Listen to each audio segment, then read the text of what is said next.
Now for something totally different. All right, now let's check the mic first. Let's check the mic. Let's see what that sounds like.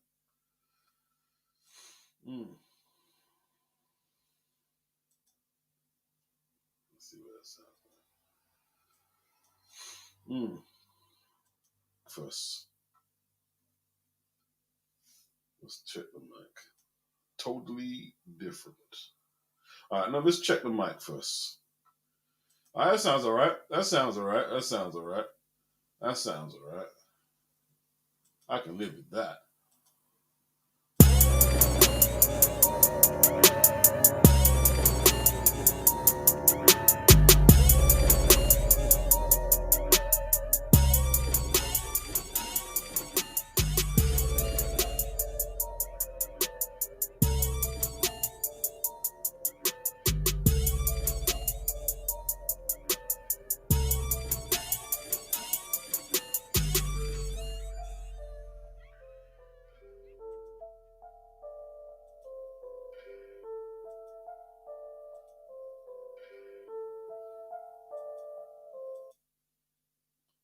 All right.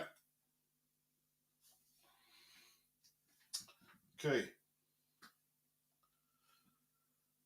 So when I say media channel, I ain't talking about a channel like mine. All right. I'm not media. You don't see me at events. You don't see me doing a lot of interviews, etc., etc. Okay. Lion Killer was good, bro. Rockstar was good. Haitian. Said Asahi was good. Khalifa Thompson. Daniel Gerard. Said the mic's good. Corencio Mayer was good. Okay. I'm just going to get some paper. So when we say media channels, you know what I'm talking about. You know what I'm talking about. Let's get some paper.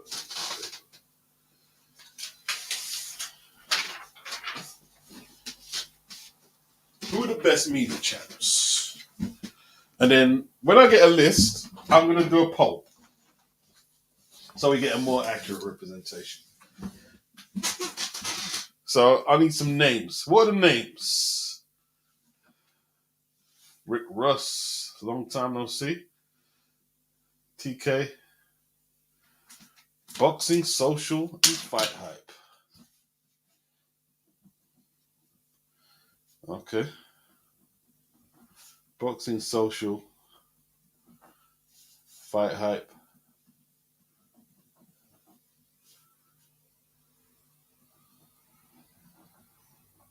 Fight Hub. IFL TV.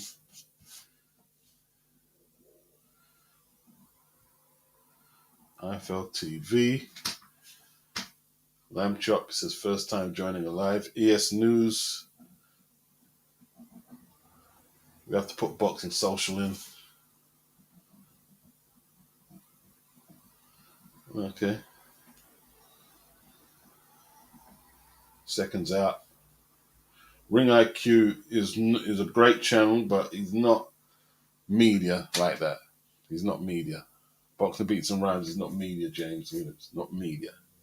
Like, we're not out there doing interviews and covering events. That's what I'm talking about.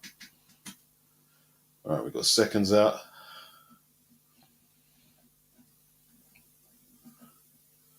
Behind the gloves. Well done, lads. Who else we got? Behind the gloves. Pheno Boxing.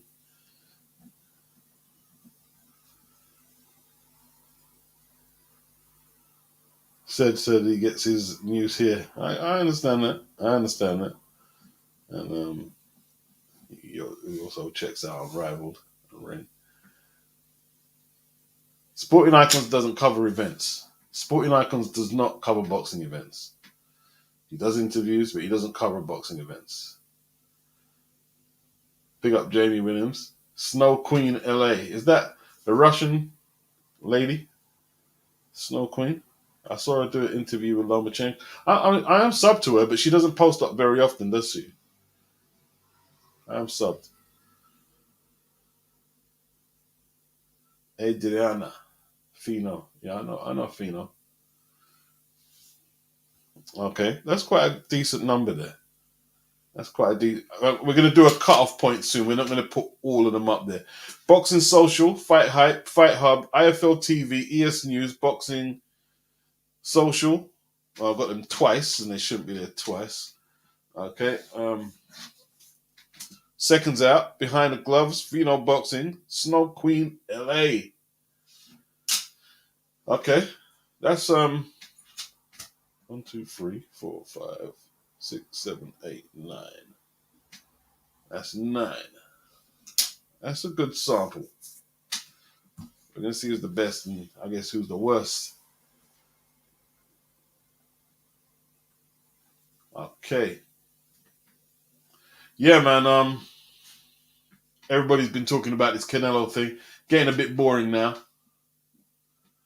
What do I think of David Benavidez as a fighter? I don't really rate David Benavidez. I think he's got certain traits that can make for good fights. He's aggressive. Who's he for? I remember when he fought. Is it Ronald Gavril on one before the PBC? And I mean, the guy, he was lacking. He was definitely lacking. I'm not that impressed. I mean, I don't think he could beat Canelo either.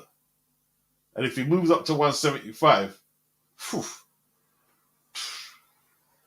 Dio Bianulli, what's good? Dr. Woodog, Boxing Social, Rob Tebbett is talented. His interview caught Warren in a lie about the Wilder 50 million. Oh yeah, he did, didn't he? He did. The boxing voice. Okay, I'll put the boxing voice in there. I'll put the boxing voice in. Yeah, glad you got the boxing voice. They definitely need to be in the list. The boxing voice.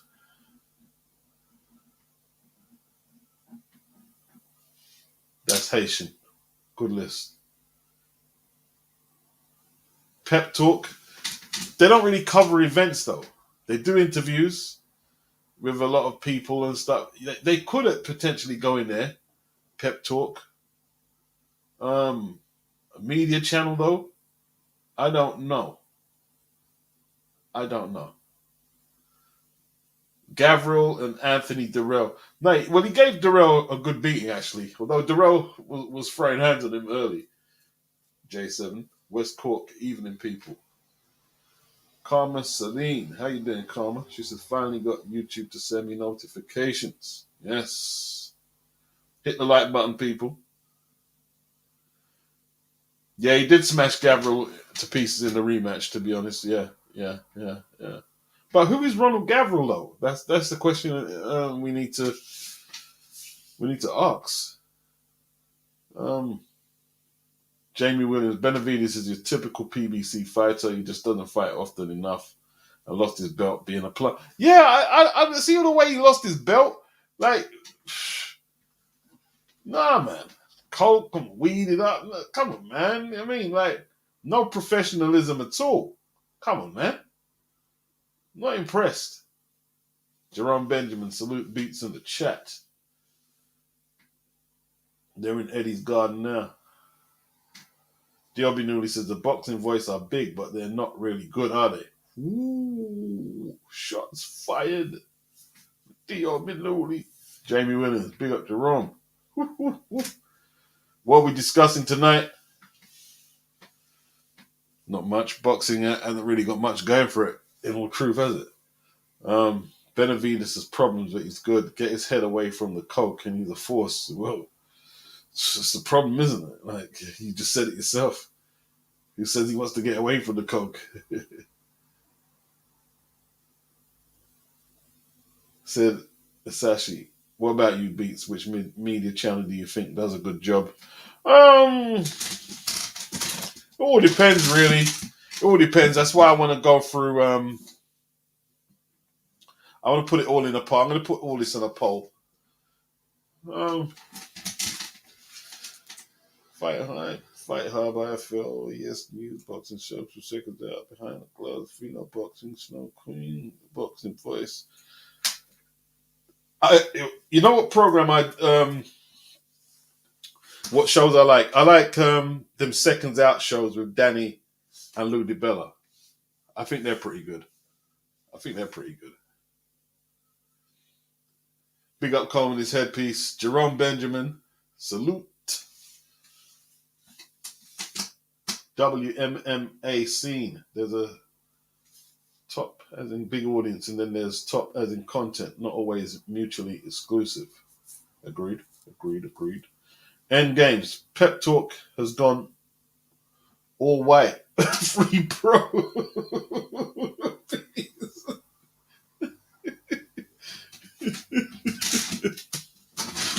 Listen, man, them guys are doing a job there. I mean, they could, whatever, like. Yeah, sometimes you see his streams come up and he's not even there. But no, to be honest, he has a mix of people on there. He has a mix of people. He has a mix of different people on there. You know what I mean? Feed. No journalist can ask questions the fans want because they wouldn't get any more interviews. People in boxing are the most sensitive, emotional people I've ever seen. It's easy to say that when you've got your interest to protect. Okay, so what questions would you like them to ask? Are you talking about like extra probing questions that are going to catch them out on the spot? Nobody really wants to do that when they're out there trying to sell their product. You tell me what questions are acceptable, but good questions that need to be asked. That's what you need to put down. You need to give some examples. Coyote, a larger day. Pick up. Salute. Coyote. J7, youngest middleweight in history. And was only 23 when he lost his belt. Let him mature. Watch. What are we talking about? Super middleweight, you mean? Man. I'm not impressed. I am not impressed. Yeah? I'm not impressed. Simple as that. I don't think he's that good. You know what I mean? I don't think he's that good. You put him up to light heavyweight. See what happens. Put him in the ring with Bivol. See if he wins 3 rounds. Put him in the ring with Bivol and see if he wins 3 rounds. I've never been that impressed with him. He's not bad. Don't get me wrong. He's not bad. He's not the worst.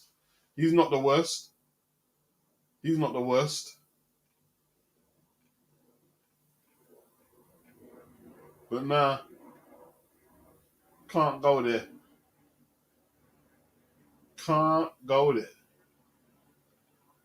Yeah, man. It's funny, I was listening to, who was I listening to?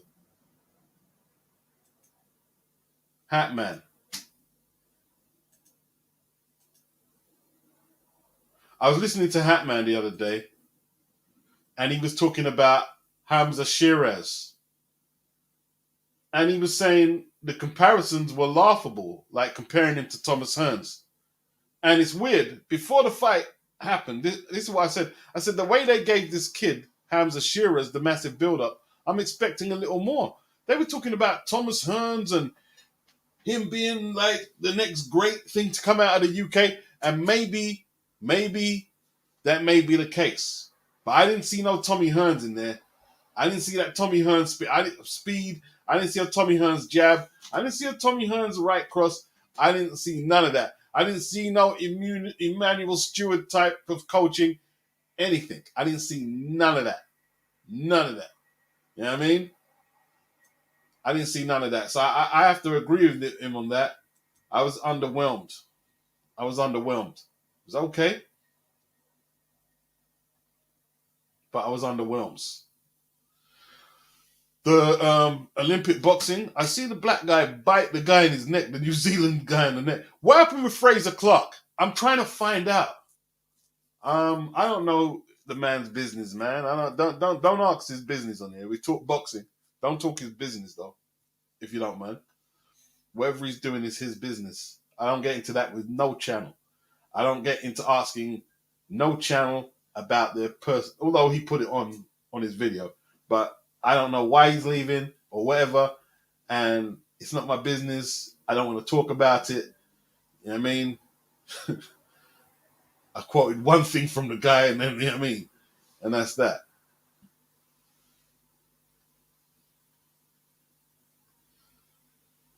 Karma at Michael Serene. I unfollow all of those channels that were covering the Billy Joe Saunders fiasco.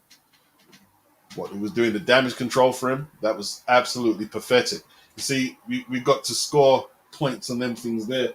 Like they were protecting Billy Joe Saunders, and they threw Daniel Dubois under the bus. Very hypocritical, you know. Got totally different responses. You know, like if you've been bought out by that organization in Ireland, does that mean you're compromised in saying what you may want to say or what needs to be said? You know? These are questions that have to be asked. Who does a really good job at covering media in boxing? You see, to me, when I heard Simon Jordan taking it to Mauricio Sulaiman, and he didn't curse, he was very assertive, and you think to yourself, wow, this isn't even a boxing man. Look at the questions he's asking. You know, why have you got one contract for Fury and Wilder potentially looming and another one for Fury and AJ? You're the sanctioning body. Surely you're privy to know, you know, which ones are viable from which and he couldn't answer. He couldn't answer. And more of that needs to happen in boxing. Yeah? More of that needs to happen. More accountability. And he ran. He got off the program of TalkSport. He got off there. He got off. He ran. Wow. More of that needs to be done. More of that needs to be done. Wow, man. It's all good. I was looking for something. I'll find it. Like another media outlet came under fire. Did anyone hear this? I think a lot of you probably heard this. Let me see if I can play it. Crawford or Spence? I don't know. That's hard to say, man. You know, I think I would go for Crawford though. I like his style better. And nobody never asked you. You gave him 2 seconds. Everybody know Crawford will knock that boy out. Man, Terrence Prince can't spell fight. He's one of the best pop-up Terrence Crawford. I'm being real with you. Spence is number. I'm being real with you. Fight somebody, son. He fights everybody, Spence. You be on everybody's jack, don't you? You be on everybody's jock strap, don't you? I keep it 100. You can't help it. You just can't help it, man. God damn. Ooh. I'm gonna you a reporter, man. You're a jock strapper. God. Not terrible. Not bad, man. All I said was my opinion. Man, fuck your opinion. I thought you were the reporter, man. Called him a jock strapper. That was quite like because he does kind of I'm not gonna say his name, you can say it in the comment section, it's not a problem. But he does suck up way too much to the fighters he talks to. Ridiculously. And this is one of the reasons I don't do as if you remember me a few years back, I used to do quite a lot of interviews. I don't do so much no more. You know why I don't do them so much?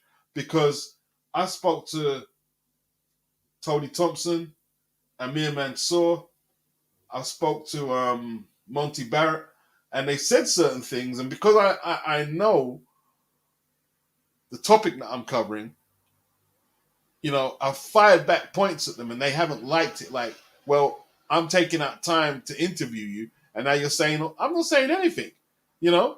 Like, how is Amir Mansour gonna critique Deontay Wilder on how he beat, what was his name again?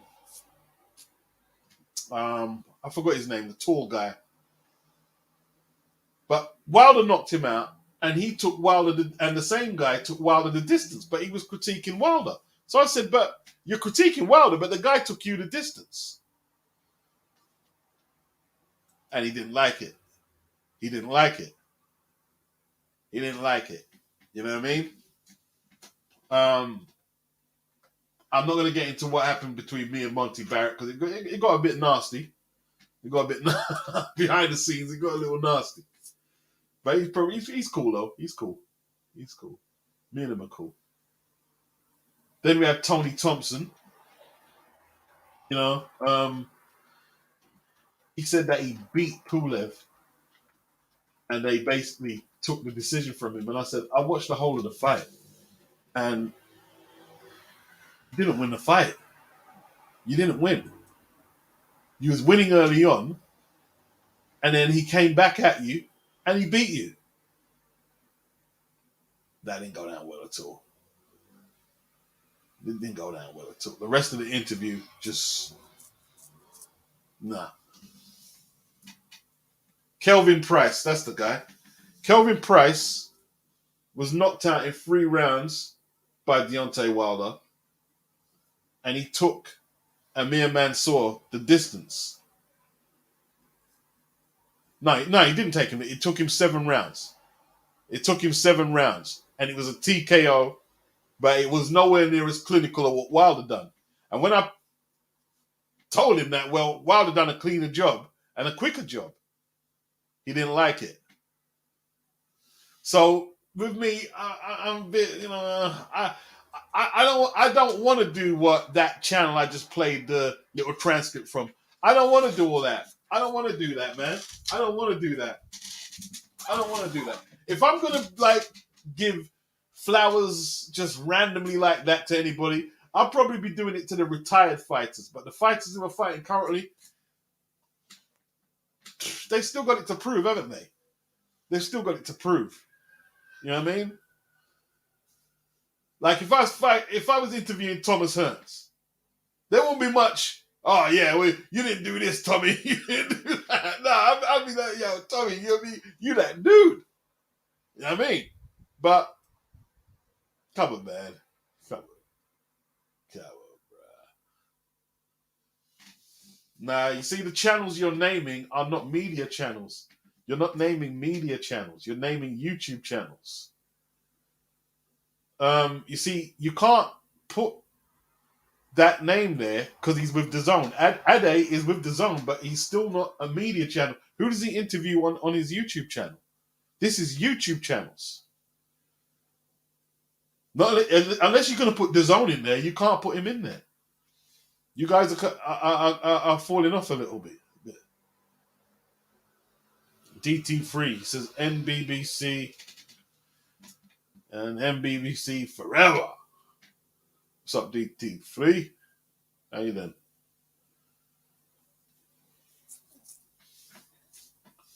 Okay. Got a lot of people in the building, man. Not a lot of thumbs up, though, I have to say.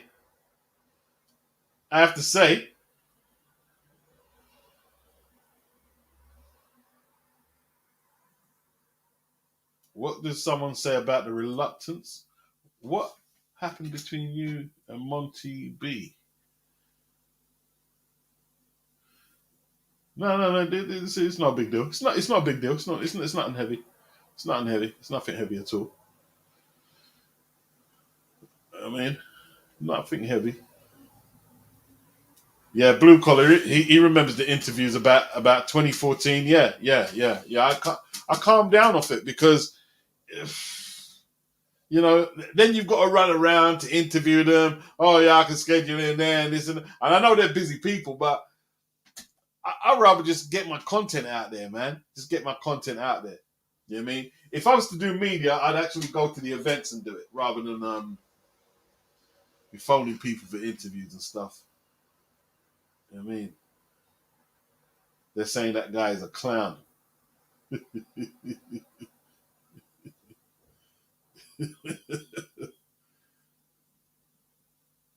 Yeah, man. How's camp going? The most pointless, frequently asked question. It's not that bad a question. It's not that bad. How's camp going? Like, obviously they're not going to tell you, it's really shitty. But, you know, they're going to airbrush most of their answers anyway. But yeah, I get what you're saying. It does get a bit generic.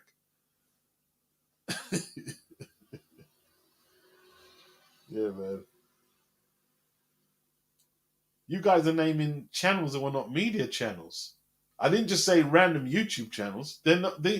Some of the names you're naming are not media channels. They're good channels. Yeah, BDA is a good channel, but he's not a media channel. You know, BDA is not a bad channel. I don't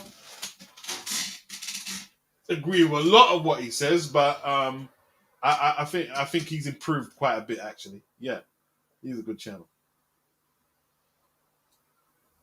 He's a good channel. Blue Collar, he said, at the start of the games, I think Ben Whittaker would do the best as a pro. He reminds me a little of James DeGale. Has Fraser Clark fought yet? That's what I wanted to see. Blue Collar thinks Fraser can get a bronze or a silver. Will do very well to get gold. Okay, DLB Noodle's only watching the Olympic boxing so far. Once so far. Okay. Why would you ask about the Epstein? See, the thing is, like, you know, not being funny, yeah? If you go in there and start asking about the Epstein thing, you deserve to get thrown out. You deserve to get thrown out. No grown-up is going to ask that question and expect it to be received well. You can't say people are sensitive if you're going to ask about that. You know what I mean? Whether he is involved in it or not, it's not a question that is going to be reciprocated well. It's just not. It's just not. Yeah, they're probably going to get the bouncers to go toss you out of the place.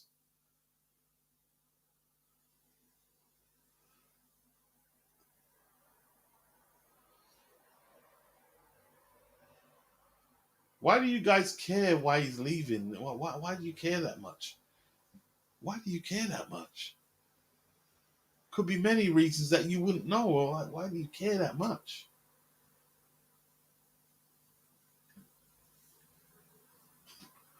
Weird stuff, man. I try not to attract the weird shit to my channel. I'll be honest with you. I try not to attract it.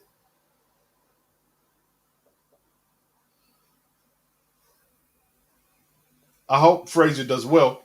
But like Blue Collar said, he's got his work cut out to bring back the gold. If he does, be a big star. Be a big, big star. A big, big, big star. Yeah, James Toney,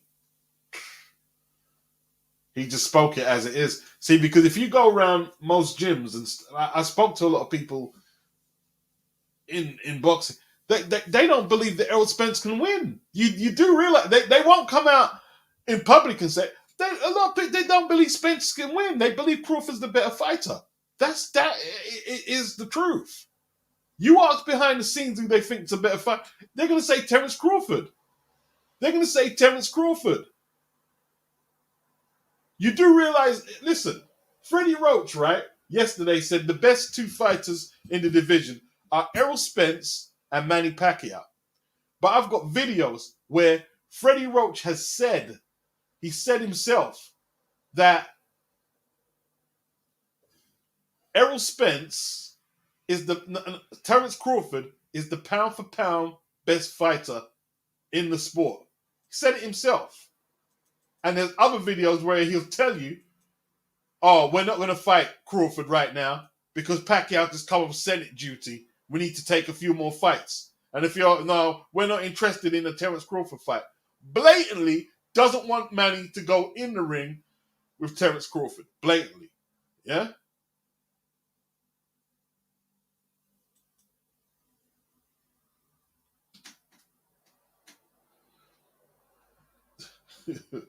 Appreciate that, Chris. You know what I mean? Big up, Kid Stacy. Big up. Much appreciated that donation, man. You know what I mean? Much appreciated.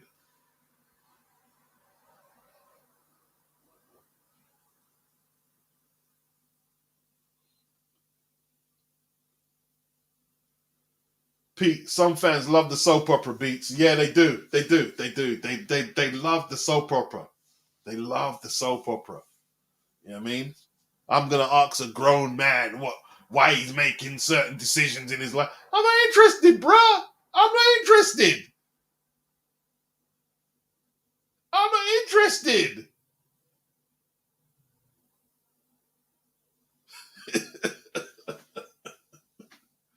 Not interested one bit. Not saying I'm not interested in what he does or him as a person, but no, I'm not interested. I don't want to talk about it, really. I really don't want to talk about it.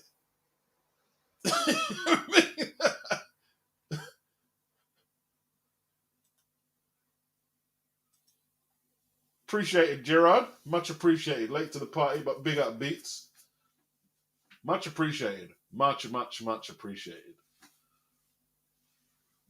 Big up, Gerard. Big up, Kid Stacy. Fish, he says, Lauren Price is a future champ if she turns pro after the Olympics, no doubt. Okay, I heard about her. I think I heard about her.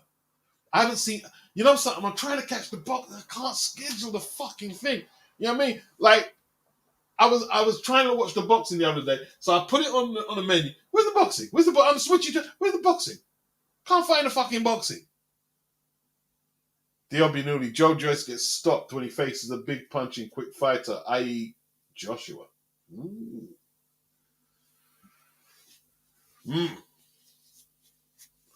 Can Joshua stop Joe Joyce? So Joshua's got the punch selection. He's got the punch selection to do it.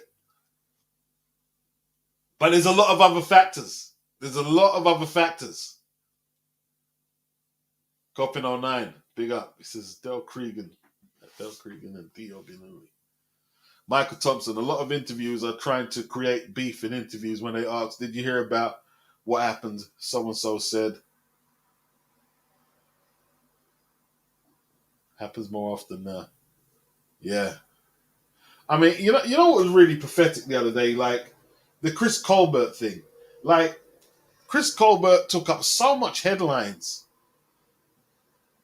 And that's because the media channels, they played into it. You know?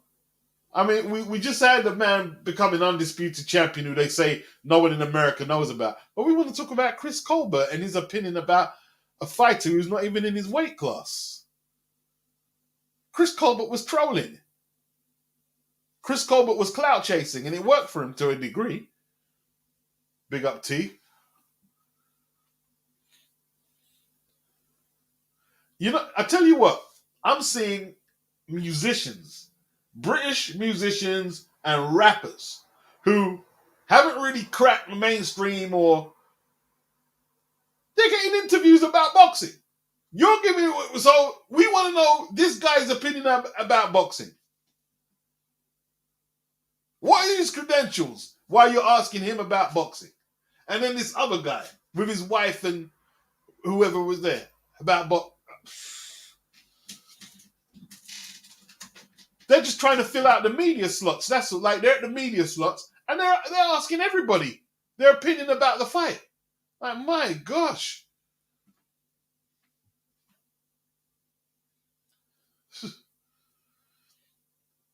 Bump of K. I fancy Joe Joyce to stop AJ late going through hell to get the W.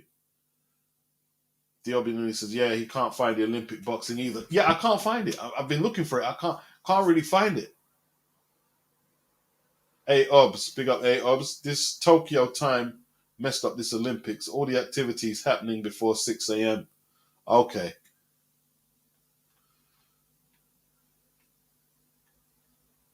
Iron King, what's good? Big up. Yeah, I've got to. Yeah, I'm going to go on the iPlayer today, see if I can catch up on some of it. I'm going to go on the iPlayer. When I finish on here, I'm going on the iPlayer. You know what I mean?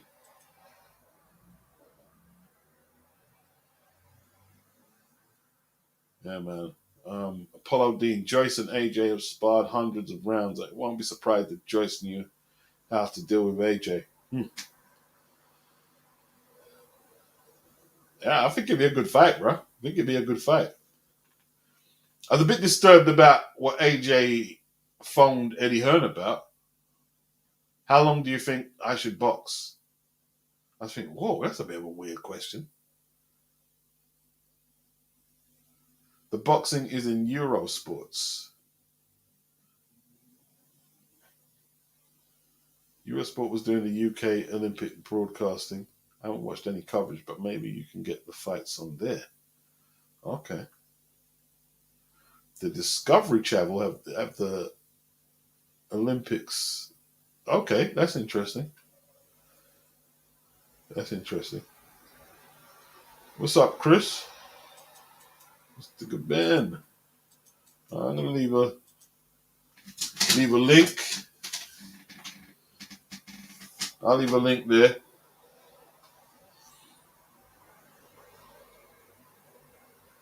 Does make me wonder why Hearn has never promoted Joyce. Well, Joyce went to the PBC, then he went to Frank Warren. I don't know. Maybe he didn't want to clash with AJ. Maybe. Then he went to Frank Warren. What up, B? I don't know. Maybe he didn't want to clash with AJ. I think in the echo from you. What's up, Chris? I'll turn my. It was YouTube. It was your video on the YouTube. I turned it off. No problem, bro. No problem. Okay. So it's good. Nothing, man. I just was watching that damn leaks footage of damn Errol Spence getting tagged. Who by? Well, I don't even know the dude. Was it sparring? Yeah, for Pacquiao. The dude was imitating Pacquiao. I tell you what, Errol Spence defensively is very shaky. That's what I'm saying, though, because, like, during the history of people that fight like Errol Spence, Pacquiao usually have field day with them damn flat-footed fighters. Yeah. See, Diobby Nuni makes a good point. AJ has shown he can box to a plan. He's too quick and Joyce is too slow and very hittable. Just my opinion.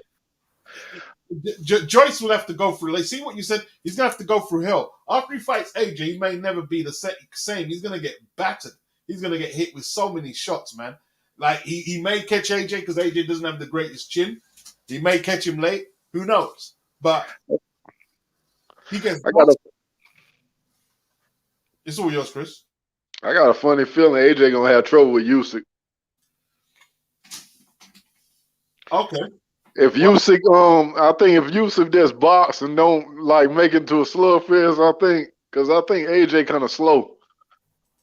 AJ is slow. To me, he is. He kind of like he's against somebody. He ain't slow against people like against somebody like Usyk. He ain't never fought nobody that quick. Yeah, but who have you seen him that he looked slow against? Let me see. He didn't look quite fast against He didn't look that quick against Dillian to me. Against Dillian, he knocked Dillian out. Yeah, but he got tagged. If Dillian was touching him too, I don't think Dillian. I don't know. He won the fight. Yeah, he knocked Dillian out, but I don't know. I think that damn thing. I think he'll beat probably everybody else, but I'm just saying that Usyk matchup with Usyk slickness might give him a little trouble. I ain't say he won't. I ain't say he gonna lose the fight. I say he might. No. Got some problems. I've got no problem with your prediction or whatever. Yeah. But I just don't see AJ as a slow 6'6" fighter at all. Yeah. One from his, I think is his speed actually. Yeah. That size, it's actually speed. Gerard, where are one of these Mandos going to actually fight Haney? They should be fined for taking another boxer's chances away. Yeah, they should. They should really. You shouldn't fight your way in or get your way into that position and then not take your opportunity, because like you say, you are taking the opportunity away from someone. I appreciate the donation as well, man. Yeah, I agree.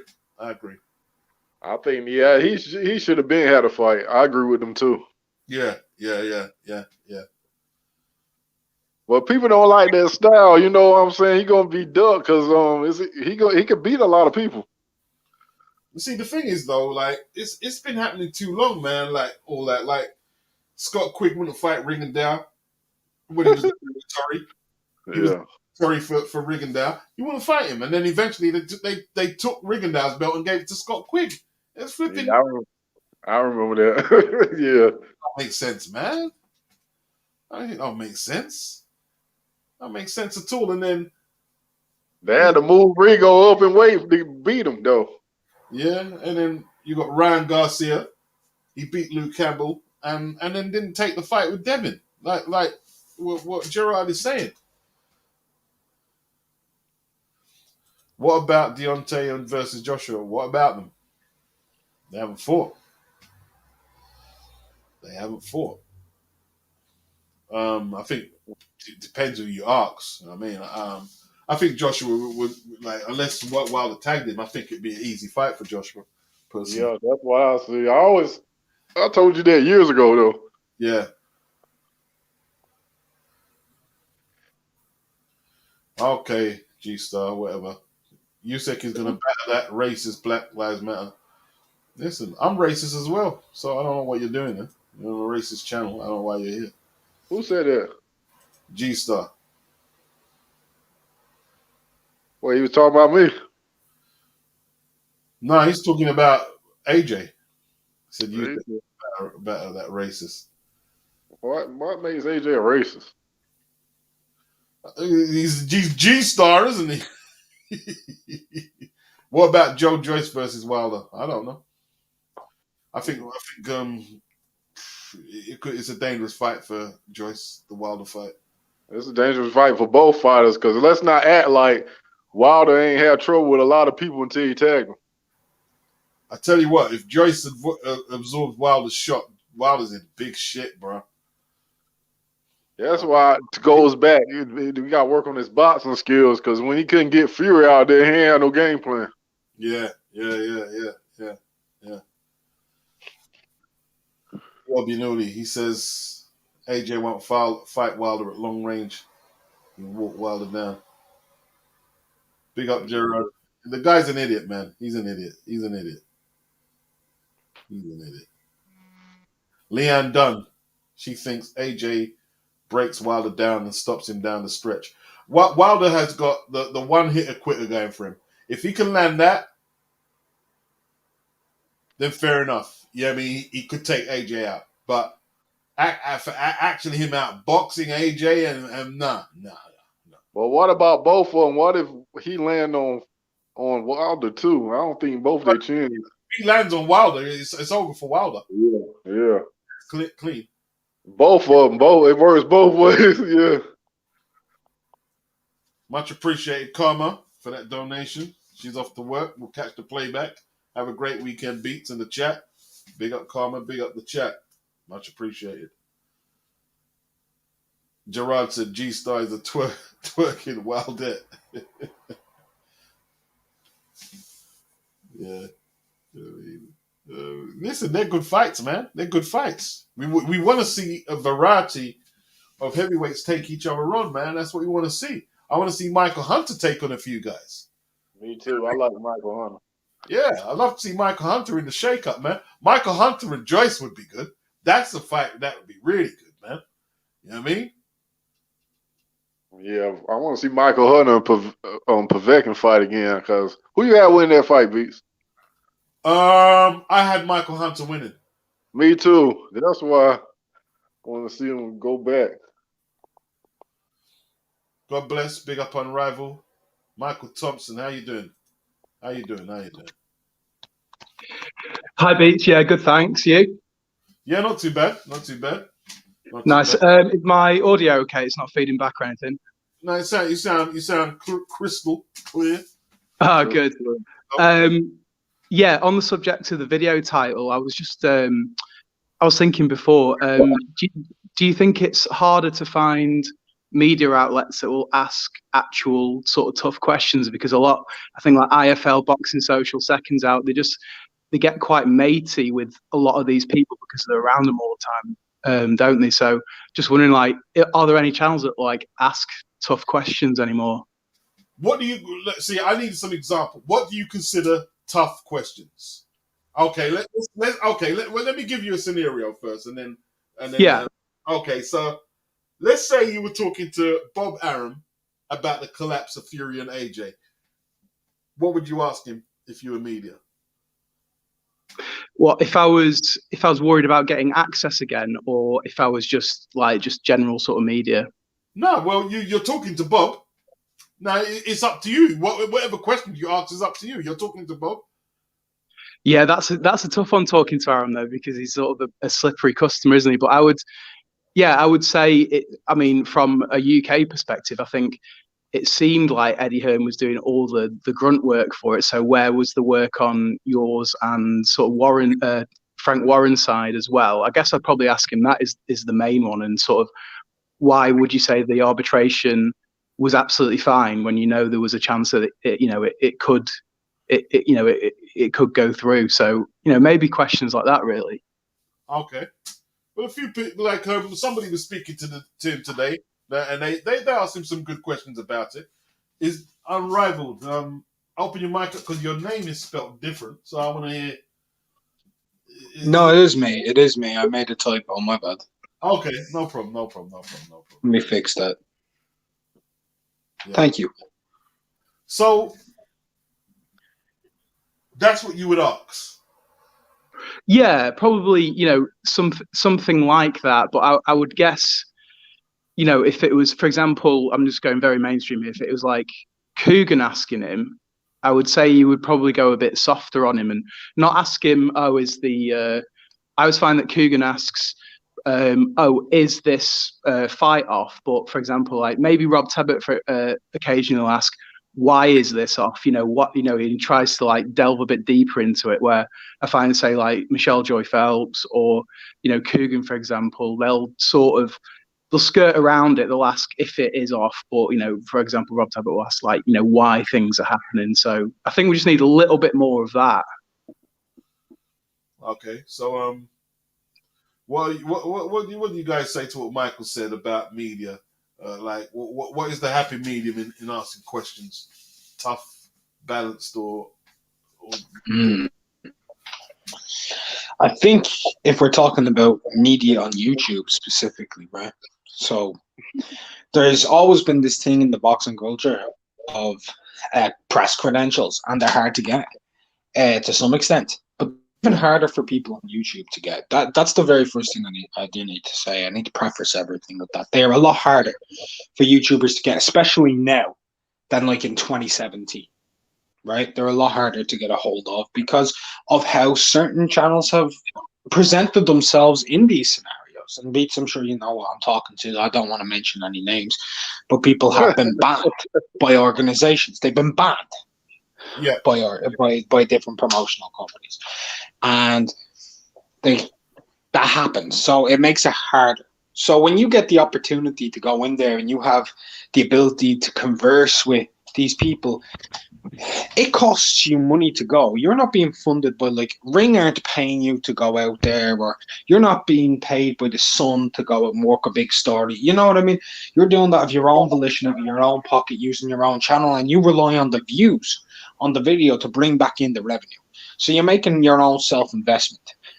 If you go go out there and you ask specifically tough questions every time, Bob may not want you back there. He's like, I don't want to deal with him. Well, they'll usher you out. That's what they'll do. If you ask mega hard questions, they'll usher you out. Well, look at Ellie Seckbach, for example. Just because Tyson Fury didn't like him, he spent money to go to Tyson Fury's place. Like to go and do that interview. Tyson Fury told him, get the hell out of the gym. You ain't getting this interview. You know what I mean? You ain't getting it. Yep. Remember Radio Raheem with Mayweather when they showed him out because he wrote some things that they didn't find complimentary to Floyd? Absolutely. They showed him the door. Sorry.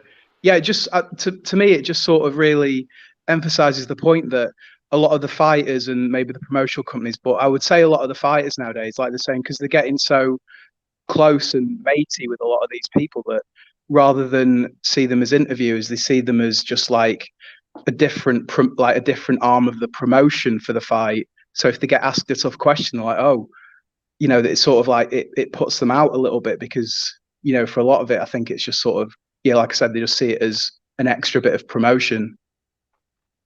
See, the thing is, you can't go there and ask Eddie's dad about Epstein. No. Unfortunately. Yeah, I mean, that's going too far. That's not a tough question. That's asking to get thrown out.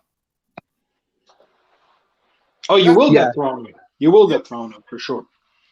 Yeah, that's like I think I said in the chat before. It's sort of that's like a more like sort of panorama investigation question rather than I'm here to ask the here to promote the fight and whatever.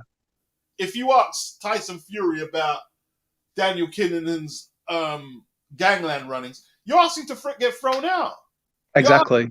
Thrown out. Yeah. You can't ask him that. That's just, you know what I mean? Like, and essentially, if you do go and you ask questions like that, you're going against why you're there because you're there to promote the fight. They're using you as a way to promote the fight, and you essentially have the ability to make your own money off of that too. So it's kind of like a quid pro quo, right? You do this, you'll get this because you're doing this. Yeah. So it's all off of your own back, right? And it's kind of weird how people are like, nobody asks Eddie about Epstein because they won't get an answer. They'll get told to fuck off out. Well, what would you do? I would throw the person out. I would throw them out. That's not even no boxing question, though. Like, why are you coming to my event trying to jeopardize my company's reputation? That's exactly it, yeah. Have you noticed that some British, because I've just seen it from Lefez, big up Lefez, some British outlets, they'll ask Eddie certain questions that they won't ask Frank? You can't ask fish oils on anything. No, you can't. I'm blocked by fish oils on 4 different accounts on Twitter. And what I've noticed is, I don't know if this has been different recently, but Michelle Joy Phelps never seems to interview Frank Warren. So why is that? Maybe I think I remember the exact moment all of that stopped. I think she had an interview and she asked, how does it feel at the moment being considered number 2 in the UK? I'm sure some people will remember that. And that was it. That was it. She was done. Yeah, that was a wrap for her. But she worded it in a different way, but that's what it insinuated, right? I can't remember how she exactly worded it, but she spoke to him in a way that said, well, how Eddie Hearn has climbed to the top in the UK of boxing promotion, I think is what she said. How do you feel in terms of how you're going to respond and get back to number 1 or whatever? But to him, he doesn't want to hear that. He's not there to listen to you, ask him some cock and bull story about how he's going to bounce back. To him, he's the best. He's the Hall of Fame promoter in the UK. He's the Hall of Famer. Is that an acceptable question? In my opinion, I'd be interested to hear the answer, but it's not up to me if it's an acceptable question. It's up to whoever's answering. Yeah, that's it. That's right. Yeah, totally agree. Yeah, that's it. It's up. Beats. It's down to who. What's up? Big up, my friend. Thanks for having me. You asked a question earlier. First of all, can you hear me okay? Yeah. We can hear you. Yeah, we can hear you. Yeah. We can hear you. Yeah. You asked what would you ask Aram about the Fury and AJ collapse? Yeah. I think I would have liked to ask him how far into those negotiations did he know the arbitration was going against them? Because I think a lot of parties knew way before that the arbitration was actually released, the result was released, that it was going down the pan. Yep. And I especially think that when Tyson Fury came on the Sunday, the day before, and said it was definitely happening, that was just bluster, because they'd probably had the result for a couple of weeks. That's what I believe anyway. I believe it was released a couple of weeks and it just wasn't made public. Did anyone see the Simon Jordan Mauricio Sullivan interview on TalkSport or hear it? Phenomenal interview, by the way. Yeah, it was Hard-hitting amazing. journalism. Hard-hitting journalism right there. That was an interview. Was that proportionate? Was that fair, or did he go too far? He may never get an interview with Mauricio again. He may never get one again with Mauricio. Because Mauricio, is it too far when the person being interviewed leaves abruptly? Maybe. Yeah. I thought all the questions were fair because we need clarity. Because he's actually representing the sport in a different way than like a promotional. They're trying to promote their fighters, right? Which is different than their events and selling it. He's at the head of something which is involved in drug testing, involved in safety, involved in the fees, and it's important to know the questions on where the fighter's money is going. So I think he's much more accountable than a lot of people, personally. Chris Mathias. Yeah, that was a good interview. That. Yeah, Chris Mathias says, don't fuck with Jeffrey Epstein if you don't want a Jeffrey Epstein question. No one told Barry to mess with some of that foul ilk. Well, the thing is, Chris, like, no disrespect, you don't know what the relationship is between them or whatever transpired between Barry, Chris, or anyone. You haven't got a clue. You're just taking the testimony from people online saying his name was on there. You haven't seen the personal book. Maybe it is, but you don't have a clue. You're going through... Oh, sorry. No, go on. You're go on. So yeah, I was just going to just sort of like add to that sort of like question that was just posed before about how far into the negotiations did they get, before they knew the arbitration was sort of going to go through. I think my answer to that would be like Bob Aram's a lawyer by trade, really, isn't he? And I'm sure he would have known every step of the way. And to me, it seems like, when someone invites you to, like, say, a social event in about 2 weeks, and they always like go on about, like, yeah, I'll go. It seemed like, and then you're not going. So it seemed like one of those situations. And then obviously they booked the Allegiant Stadium, like in record time, like they knew. So, like I said, I think Bob Arum being a lawyer I think that says it all, I think. Well, it does, Bob is a very tricky guy. I think something that would be very, very pivotal in asking that question would be also bringing in your sources. So, for example, he had done a previous interview on Sporting Icons channel. I'm sure you've seen it, Beats, where he mentioned the mediation having ended and he's a lawyer. They won't take it to arbitration. And he talked about that in depth. Yep. And you can start asking him questions about at what point, based off of that interview, did he realize at what point did everything fall through? During the time in the media, you were purposely talking about Eddie and asking why this fight isn't done. So how involved were you in the negotiation process with Eddie, or were you fully involved in the arbitration? That'd be a good question to ask him. And it's an easily worded one. Yeah, for sure. Maybe it's just some of these people, they're just not professional enough. They don't either rehearse their questions or write some good stuff down, perhaps. I don't know. And also, let's not forget, if you're an interviewer for like IFL, Behind the Gloves or whatever, I mean, look at Umar. He's like showing off his watch in every picture on Instagram. Like, you can become a little bit of a celebrity a little, a star in the corner of the boxing world just by being an interviewer. So I guess after a while, you don't want to lose that access, and you don't want to lose your blue tick on Instagram. You don't want to lose, all those DMs from all the girls or whatever. So after a while, I think it must become quite hard to sort of keep up that journalistic integrity. Because there's a few good perks, isn't there? Like being in the circle, Let me just read these super chats and we get back to it. Big up Cliff Bailey. Right. I'm going to, thanks for having me on, Beats. I'm going to go, but yeah, I love the channel, and thanks for having me on again. All right, big up Michael. Let me just read these super chats and we get back to it, people. Cliff Bailey says, AJ will get no credit when he beats Usyk. People will say he was never a true heavyweight. Thank you for the donation, Cliff. Then we've got, Gerard. He came back again. Big up Gerard. George the Soul Survivor. Usyk's biggest threat to AJ is probably his hand speed in comparison to Joshua, at least based on the Ruiz fights, and even to an extent the Parker fight. I still have AJ winning though. And we have one more. Adrian Taylor. He was asking, what about the AJ and Gary Neville interview? Yeah, I was listening. I was watching that. It was good. It was good. It was a good interview. That was straight arrowed questions from just a fan.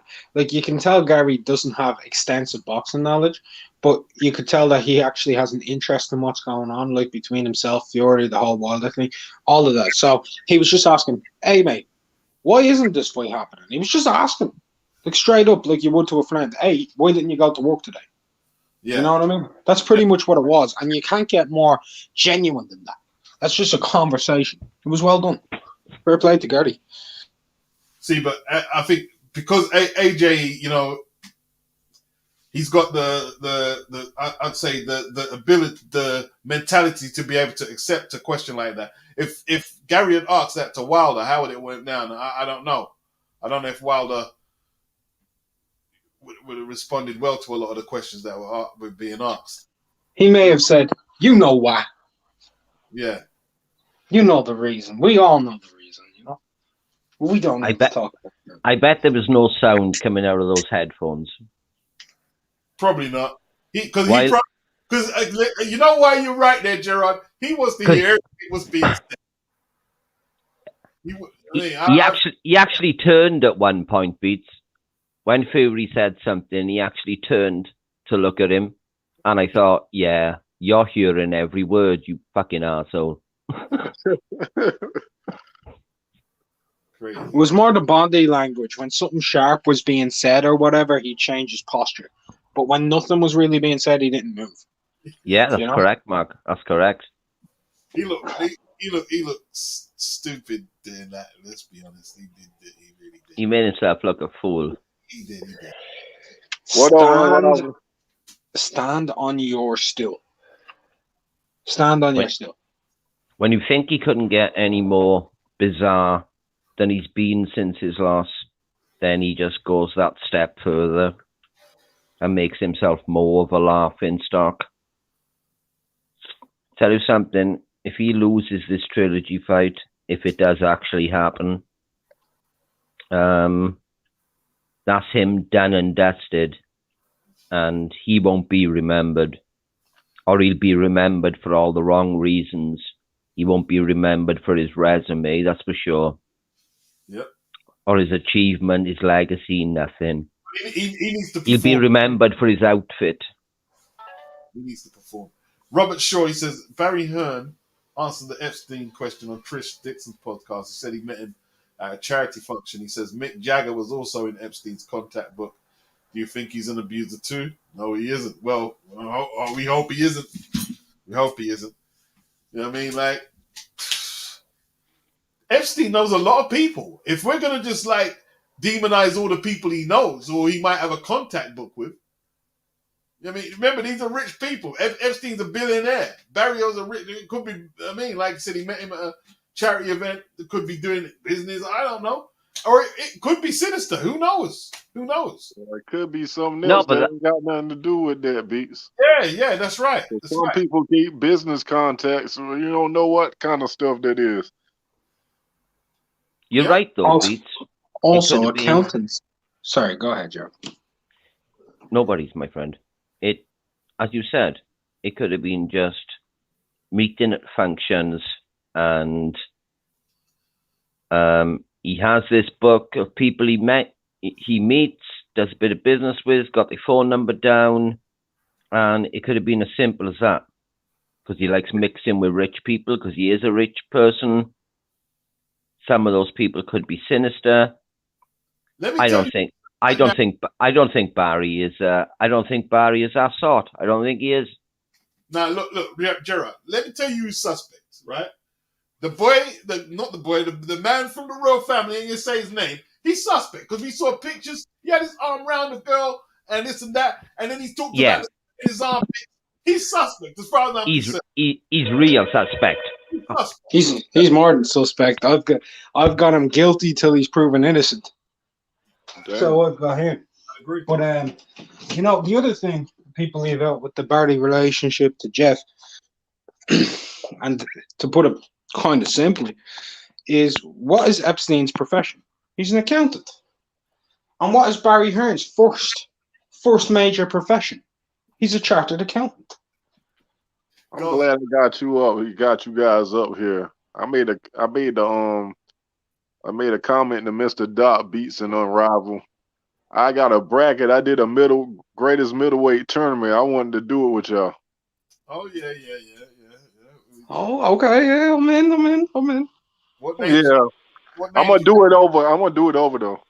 What names you gonna put in there though? That's why I want to get with you guys. I want to do like 16. I want to pick 16 fighters, and whoever wins, break it down till we get to like a final 4 and final 2. Okay. Interesting. 16 middleweight names. Yeah, 16 the best middleweights y'all can think of, and then we'll. Do you have a date that you want to start from? I don't know. Period. Probably the next couple of weeks to get the names down, because I know. No, I mean like a year period on the middleweights. Like, where do you want to start from? Like, how far back do you want to go? Yeah, we can do. How about anybody? We're gonna mix them in. You can pick like people from the 1950s, like, because we got some good middleweights in the 1950s, 1960s. Anybody? Stanley Ketchel. Ketchel's from the 1900s, like Harry Grabs from the 1910s and stuff. Yeah, anybody y'all want, like, then we agree up on it, because like you can put guys from the 80s in there, like. That's where it gets difficult doing it, because if you're gonna do it like match, because a lot of people might not be absolutely thorough on their resumes, them old school resumes. Yeah, like people in the comment section might know, but me, you, and Unrivaled and Mr. Doc gonna probably know. You might be right, Beats. We might have to dumb it down for some people. Or maybe just make it from a certain era. I mean, like if you're gonna go old, you know what I mean? Okay. I'll do 2 of them though, old and new. Yeah. Okay. Yeah. You won't have to dumb it down too much for me. You won't have to dumb it down too much for me. There's some names still in this daft Welsh brain. Okay. My memory is terrible, but I'm an old man now. But I still can remember. I remember. Golza. I'm not going to read your comment, but it's funny. Can I read it? Go, you can read it. In my opinion, any YouTuber who starts selling merch is a celebrity delusion. Yeah, spot on, mate. I sold 7 cups. I sold 7 Unrivaled boxing cups. Get yours today. Big up, girls. Big up, girls. That's brilliant. That's kind of truthful, you know, to be honest with you. Beats, when's those T-shirts coming out? We need some Beats T-shirts. People are just trying to get some extra money. It's I'll be honest, like, and Beats will know this a lot. I know quite a few of the people on YouTube. To be honest, anybody who's like monetizing their channel or whatever, yeah, they'll have their interests and stuff, but there is a hustle to it as well. People are trying to get a bit of extra bread, man. People are trying to get a bit of extra bread. Extra bread, and look, it's better than selling crack, or knocking people down on the street, isn't it? Like, so you know what I mean. if you can make like a couple $100 off of selling T-shirts or baseball caps or whatever that like say like Boxing Beats or whatever, I mean at the end of the day, one, you're promoting your channel, and two, you're making money. Yeah, that's right. I made some damn money off of my YouTube, my Facebook boxing group, rival with the We Live Eat Sleep boxing T-shirts. I was selling them for $19. I'd buy one of those. I'd buy one of those. How did they sell? Did they sell all right? Yeah, they sold all right. They sold all right. We was gonna do baseball caps next and hoodies. Yeah, Yo, if you get a fire snapback out of that, bro, I'll buy a snapback. I love snapbacks. It was easy to sell in my group because I got like 15,000 people in there. Damn. Right, there you go, fella. Sports fan is saying Ronaldo, the footballer, partied with Epstein as well. Epstein was a socialite and knew a lot of people. What are you talking about Epstein for? You Boston. He knows a lot of people. He knows a lot of people. Epstein? Yeah. Who brought Epstein up? Fuck Epstein. Everybody. Actually, I think Beats brought Epstein up to be honest. When we were talking about socially acceptable questions to ask at interviews. Who brought Epstein up? Let's keep it real. Before it came to light that he was doing what he was doing, if Epstein said, "Yo, you want to come on one of my," I'm going because I know there's gonna be enough women, and yeah, I'm going. I'll be going. So I mean, I don't know. Beats. I ain't even mad about that because one question you weirded me out years ago when you brought up the John Travolta and Muhammad Ali thing. Someone else brought that up. I was traumatized by that. I didn't want to believe it. I was like, hell no, I don't believe that, man. I was traumatized by it. Who was that? John Travolta's wife that said that? Nah, it was that channel, man. I'm something Judah. Yeah, that dude. But he got it from a book though. It was somebody wrote a tell-all book. Anyway, I mean, mate, listen. Who knows? I don't know. I know I haven't slept with him, so I wouldn't know. I was mad as fuck though. I like. Why you wait? But the timing of that video, that video, it was right after Ali died. You remember? Listen, man. Listen. Only person you can vouch for is self. Yeah. I can't vouch. I'm not trying to vouch. That's true. On their preferences or orientation that way. If they're that way inclined, it is what it is. You know what I mean? I don't believe that guy because that guy made a video. He lied on the video. You remember? He said the Guru died of AIDS. You remember? And Guru had cancer. That's what I'm saying. People can say anything. People are fucking crazy, man. Fucking hell. Crazy, man. I'm straight.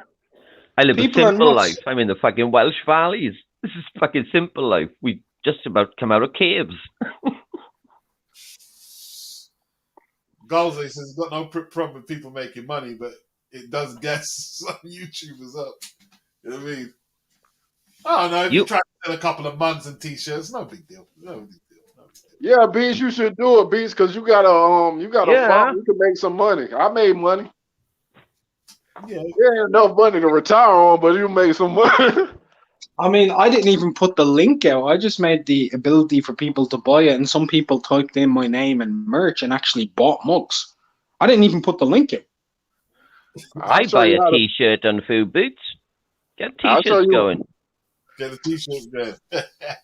Yeah, I buy T-shirts or baseball caps.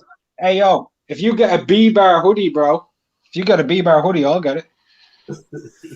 A friend of mine made some sneakers. He's selling it for $150. I mean, look at Art Man, for fuck's sake. He's colouring in pictures, printing them on T-shirts. Well, that's what he's doing. He's not drawing them. He's colouring them in. I'm knocking for that. It's better than selling drugs. It's better than selling drugs, yeah. Yeah. So look, man. It doesn't matter what you're doing. So long as it's it doesn't matter what you're doing. If you make it somehow, some way, legal way, nobody can up, man. You breaking up, Mark? Breaking up, rival. Listen, I give all them people credit. It's hustling. Whether you can try things, if it don't work, so what? You know what I mean? At least you tried. You got to try. You got to try. I can't fault his hustle. Can't fault his hustle. You know what I mean? Blue collar. Even had Wilder and Malik Scott wearing one, didn't he? Okay. Yeah. I think there was a picture. What the hell? Yo, Jared, your mic's going wide, bro. You an FBI agent? No, that wasn't me. That was Jared. I was on mute. Take your wire off. Blue collar said he's not going to lie about it, doing more to monetize his channel. Boy, it is what it is, man. Like, if you're going to put the videos on there, you might as well try and maximize what you're earning. Yeah, put the damn link to your store in your description box, and people can go to it. Yeah, I'll definitely buy some merch from a couple of channels I like. Why not? It's a bit of a side hustle, isn't it? If you can make a bit of money from it, then that's cool. Well, Pete, thanks for having me. Sorry, my friend, to interrupt, but the missus is home from work, so she's expecting some waiter service now. So that's what she'll get. That's what Thanks you call very it. much for having me on, Beats. Okay. Take care now, all. No I'll problem. still be watching. You look after yourselves. Speak to you soon. All right, man. Take care, Bye-bye. sir. Take care. Yeah. Bye-bye. Peace. Yeah, sorry, I'm gonna show just you to change the pictures of subject. people on my Twitter circle. Oh, sorry. Go Yeah, ahead. can you hear me, guys? Yeah. Yes. Sorry, yeah, just to change the subject a little bit. I just I remembered a question I'd like to ask you, Beats. It's about first of all, I've got a bit of a theory about this, but Amir Khan versus Kell Brook. I mean, would you still watch it, and do you think it's a good fight? No. No. No. That's too wild. They're Too both wild. after their performances against fight's dead now. Sorry, dead.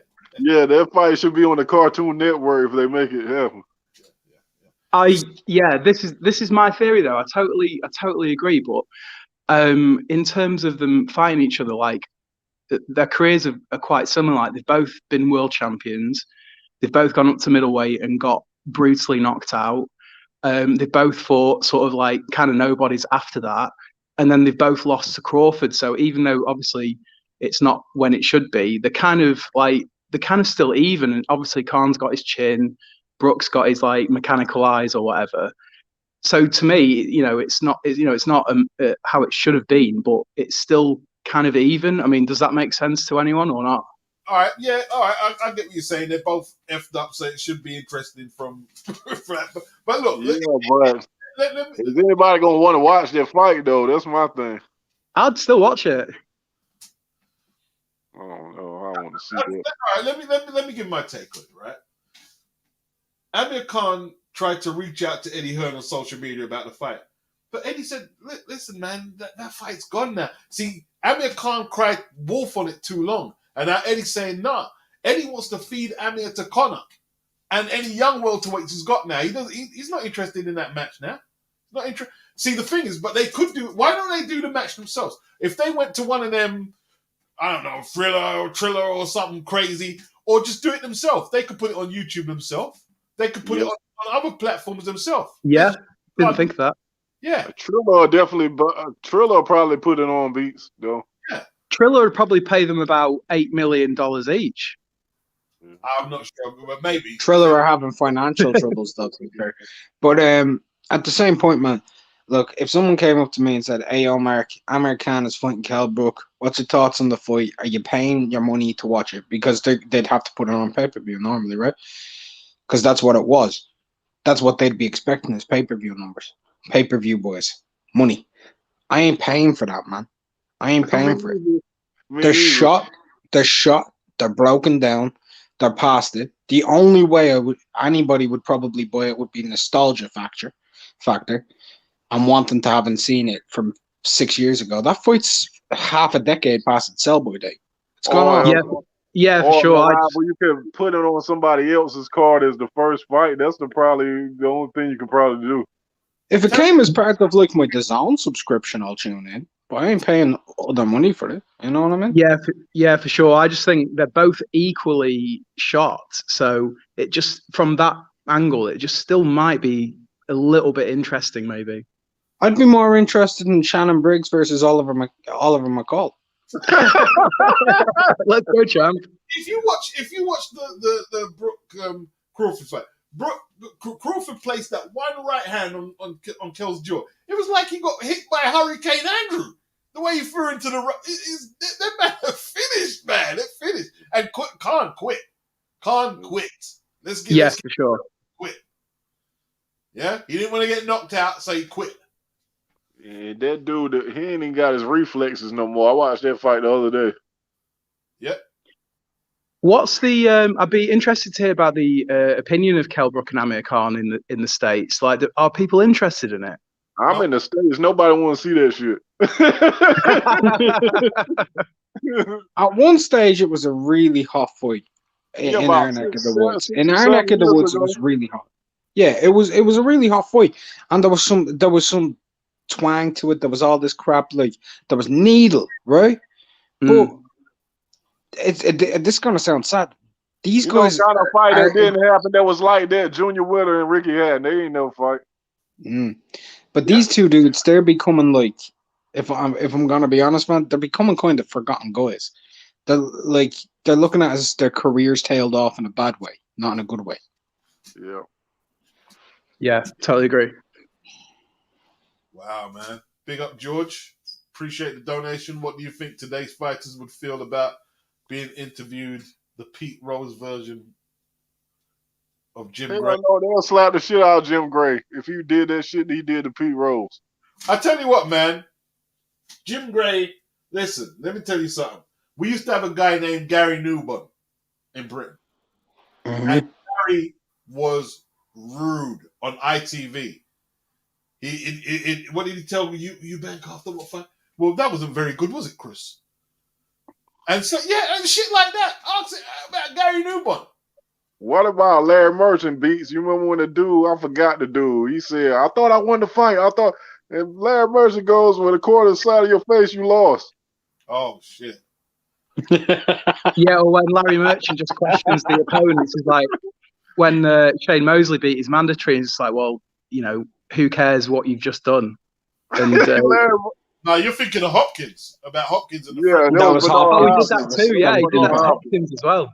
Oh, he done it to Mosley as well. Yeah, it was on a YouTube. It was on a YouTube video I watched last night. The post-fight interview. It was so funny. Like, no one would do that anymore, would they? Nah, I think these guys ain't gonna be. These guys kind of crazy. Like, Charlo will probably try to choke one of them. It's gotten to the point where, like, if a fighter swears in a post-fight interview, and Beats, you've seen this on Sky, like with what's his name, Clark and stuff, right?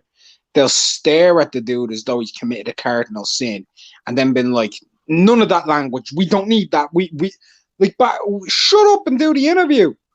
It happened. Who on earth? Like, who on earth who's up at 12 o'clock at night watching two dudes bludgeon each other to death will complain about swearing? Exactly. Khan should cash out and fight Jinder Singh in India, says Coppin. That would be big. See, that's big over there. That's probably the only market he could do any serious business in. That might start a civil war, though. Yeah, it could do. Yeah, Khan's got that wedding venue to pay for recently, though, hasn't he? So it'd be interesting to see if he takes like a big cash out fight. Oh Christ! Oh yeah, yeah. That's why he wants to fight, because that shit and the COVID, and I mean, like, the building work took long to do, and he wants to recoup money. He spent millions on it. You know what I mean? Yeah. And the difference between Khan and Brook is, like, Khan's still a bit of a celebrity and a name, isn't he? Brook's not had any reality TV shows, or he's not been to the Olympics or whatever. Relevant no more. People who watching Love Island don't know Amir Khan. Yeah, I suppose so. But, I mean, they know Tommy Fury. Listen, you see that Andy Warhol, was it 15 minutes of fame? You can reduce that down to 10 nowadays, because it's just very disposable. You know what I mean? 10 seconds. There's all types of cameras doing all types of programming, all types of streaming, podcast. Listen, he ain't that relevant no more, bro. That's why Eddie dismissed him like that. Man, nobody want to see Amir Khan, bro. Yeah. If Amir Khan want to make money, he should fight KSI. Amir Khan want to fight Amir Khan can't fight nobody. Nobody want to see Amir Khan. No, beats not where I'm coming from. KSI and Amir Khan could make money. Yeah, that I'd rather see him fight Emmanuel Stewart. To be honest, I think he would take the KSI fight over the Kell Brook fight. Still, he'd beat the shit out of KSI, wouldn't he? No, oh yeah, he should. He should beat the shit out of him. Man, but he's Amir Khan beats. What happens if that? Because KSI is like 200 pounds. What happens? Like it's different with Logan and Floyd, right? If KSI were to land on him, because Floyd's got a chin, but if KSI 200 pounds lands on him, imagine that. It's like when Malignaggi went to bare knuckle and he was spitting on his opponent before the fight, and he lost anyway, and he got a massive cut. It'd just be like, I'd pay pay-per-view to watch Amir Khan do bare knuckle. I'd pay money to watch that. He'd kill him fools. No, he'd kill fools in there if he doesn't get knocked out in a second. He's gonna get man. His reflex is too shot to do anything, and he ain't got the best defense. Yeah. Well, Jake Paul versus Amir Khan is what Blue Collars asked. I got Jake Paul. Cause Amir Khan ain't got no defense, boy. He don't got. And Jake Paul does. If Jake lands, he's sleeping. But Jake Paul, 200 pounds though. Amir Khan chin made out of play though. Thing is, Khan would probably think he could go up to that weight. He'd probably think like, oh, I did it for Canelo. I went up for Canelo, so I can do it again. Probably. Oh yeah, I went up to 160. I can go to 200. Amir Khan comes in looking like Prince Nassim. Yeah, he gonna be really slow. Then he gonna be dead. He ain't gonna be able to move out of the way. His reflex is already shot. Y'all try to get just know that he thinks he can do it though. Imagine if the weight reinforces his chin though. That ain't happening, bro. He gonna die. I think you're probably right. Addery in the comment section, Addery Pennant. Francis Ngannou cannot fuck with Joshua in a boxing ring. If he can't kick, grapple, or go to the floor, Joshua destroys. Who? Francis Ngannou. I'll fight Anthony Joshua in no boxing ring. Man, AJ would smash him up. Man, he's not no boxer. He's not a boxer. Look, if people want to see him fight against a boxer or whatever, throw him in there with Huey. He'd still lose. He gets schooled. You beat the shit out of him, bro. So? Like, in the early rounds, Francis would probably be a bit dangerous. Huey gets through the first few. My man's going to be playing for bread. But boxing is, let's see, you being able to punch for 3 minutes and think about what's coming at you is different than going to the ground and grappling. When you grapple, you've got time to think about your next move. Boxing, you can't do that. As soon as you clinch, the referee's pulling you apart, and you've got to start thinking again, bro. That's the difference. What y'all think about that Rampage Jackson and Shannon Briggs arguments that be going on Instagram? That's funny. Oh, it's probably just arguments, isn't it? That's amazing. That's amazing. Right, I wanted to keep arguing. Them two are funny. Yeah, them memes are crazy. Them memes they be making at each other funny as hell. Yeah, I would pay pay-per-view for the press conference. Yeah, they're both funny. Yeah, but if they fight for real, Rampage can't box it all. Shannon Briggs gonna knock him the fuck out. No, Rampage will fight Shannon in a ring. Shannon will fuck him up. Shannon, especially with how many steroids Shannon's on these days, man. Fucking hell. Shannon's on everything. Yeah, that's not going to be a tested fight. Shannon's in better shape now than he was in his prime. Same thing with them two. If Rampage can't headlock, swing, grapple, and kick, you're done. Shannon batters you. But last time I seen Shannon Briggs on that channel, Dave, he needed an oxygen tank. I'm still disappointed. I'm still disappointed David Haye took Shannon. Man, David Haye would have beat the shit out of Shannon Briggs, man. Did you see that fight beats when they was on each other undercard? You see how Shannon Briggs was damn breathing, and he was fighting nobody. himself. Depends what injuries he had. Yeah, Hayworth finished himself. Yeah, but look what the opponents they be fighting. If Shannon had have gotten into the third round and then David's ankle like his Achilles just snapped right off, then what? But basically, Hay versus Briggs is the heavyweight version of Khan versus Brook. I tell you what, More interesting. Shannon Briggs hits harder than Tony Bellew. Yeah. That's true. Hey, so I don't know. I was looking forward to it. I was looking forward to Me Shannon. too. I was excited. There was something weird. I don't know. Shannon's one of the. Shannon can sell. He just reinvented himself with that "Let's Go Champ" shit. We know he been getting his ass whooped before that beats. Yeah. That's true. Really, He's still entertaining, isn't he? Yeah. Yeah. Last time we seen him in a legitimate fight, he almost died. You see that picture in the hospital? Sizu says Ngannou would beat Dylan bum ass in boxing. No, he wouldn't. No, he ain't beat Dylan White. Are you crazy? Who said that? No, he wouldn't. Sizu. No, he wouldn't. You just proved that you know nothing about boxing, bro. Yeah, Dylan will beat the shit out of him. I'll break that down for you, Zizu. Dillian would use a jab for 5 rounds and then he'd start unloading on him to the body and take his ass out in 6. They don't understand boxing, like how difficult. Like MMA is a discipline in itself. So if the boxers went over there, they won't be able to handle it. Like all them different weapons, arm lock, guard, figure four. And Dillian would be able to handle himself to some extent in the cage because he's got an MMA background as well and kickboxing background, right? But you'd have to favor Ngannou. He'd take weight to the ground. You'd have to favor him heavily in a cage. A top 20 heavyweight if he was the box. Listen, Anthony just pointed it out, and this is what I remember from when I used to spar and fix. When you box, right, you for the whole 3 minutes in a round, you have to wonder what's hitting you in your face, and you've got to fix your offense and your defense. There's no switch off, bro. Switch off is you on the canvas. You know what I mean? It's you on the canvas or getting your teeth busted out, bro. Right? Yeah, for sure. I did like a 3-round white collar thing, and it was the most exhausting thing I've ever done in my life. And that was just three 3-minute rounds, and I was ready to sort of keel over. It was so hard, and the keeping your hands up thing, it just drains your energy so quickly. So yeah, totally agree with that. And most of your fatigue in boxing is mental. Exactly. Most of it is mental, bro. You know what I mean? It's easy to panic in a boxing ring. Very easy. Very easy. Because like I said, it's 3 minutes of just watching what's coming and what you're throwing. None of them made guys or beat no top 10 boxer though. Period. But you know, the action stalls for ages at times. It's still you don't really get that in boxing.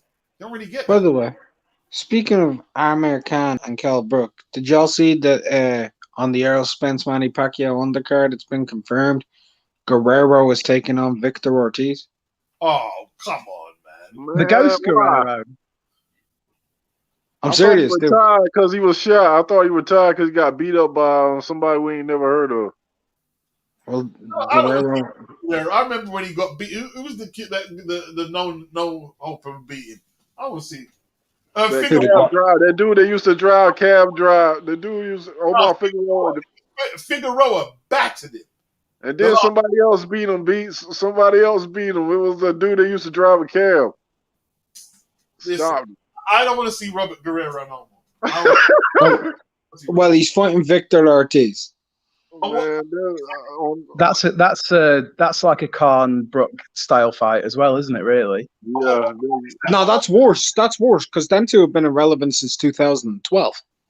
Yeah. I always feel a bit of sympathy for Roberto Guerrero because doesn't his wife have? Are you serious? They put that shit on Errol Spence and Pacquiao in the car.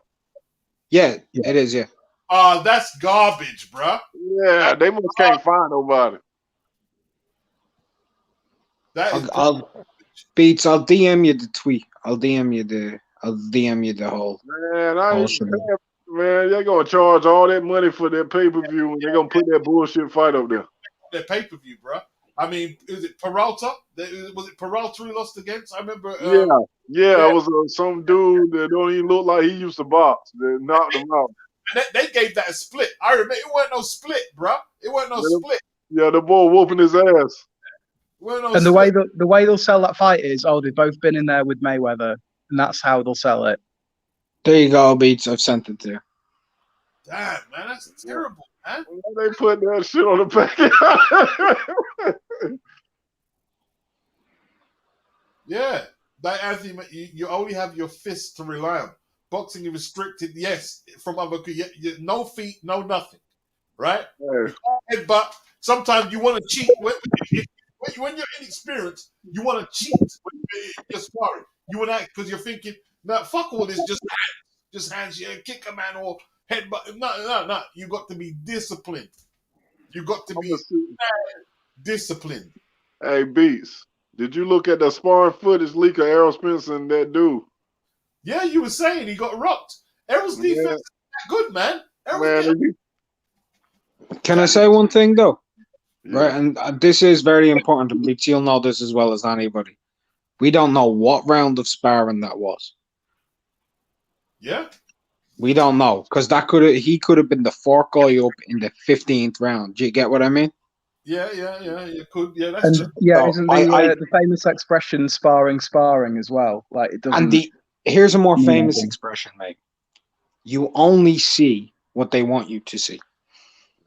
Yes, totally agree. So, I don't read too much into it. That's just my thing. Sparring might be sparring, but often, you know what I mean, when you see them bad sparring sessions people have, it tells you what's going to happen in the fight, bro. Yeah, I remember. Sorry, go on. Sorry. I remember lead up to, I can't remember what it was. It was Joshua, but he was sparring with Marius Vac. And Vac was landing some good stuff on him. But that was Joshua's 12th round. He was getting beat up. Yeah. So, I'm not too sure, man. Well, you see, when I watch Boots and his fight, I don't see, I see him beating most of the 147-pounders, bro. Yeah, same. I don't know why. I just see him beating most of them. Who he remind you of Beats? Could he beat Crawford? I think, he might can beat Crawford. I reckon Boots would beat most of them, bro, if he got the shot. I want to see Crawford fight somebody like that. I want to see Crawford fight some of them other guys. I'm tired of Crawford little fights now. Yeah, well, I'm gonna take him out my top. He don't fight no killer soon. Yeah, but is it his fault though? Like, can he get the Sean Porter fight? It might not be his fault, Beats, but I gotta move people. If he ain't getting no fights, I gotta move other guys up. Yeah, I don't know about penalizing fighters if they're getting shut out. I don't know about that. Yeah, but what if somebody got good wins, better wins than him? You gonna keep him at number one still? So if you shut the guy out and you're fighting the other top guys, then you're not giving him a chance to compete, and then I've got to elevate you. I don't know. I don't like it.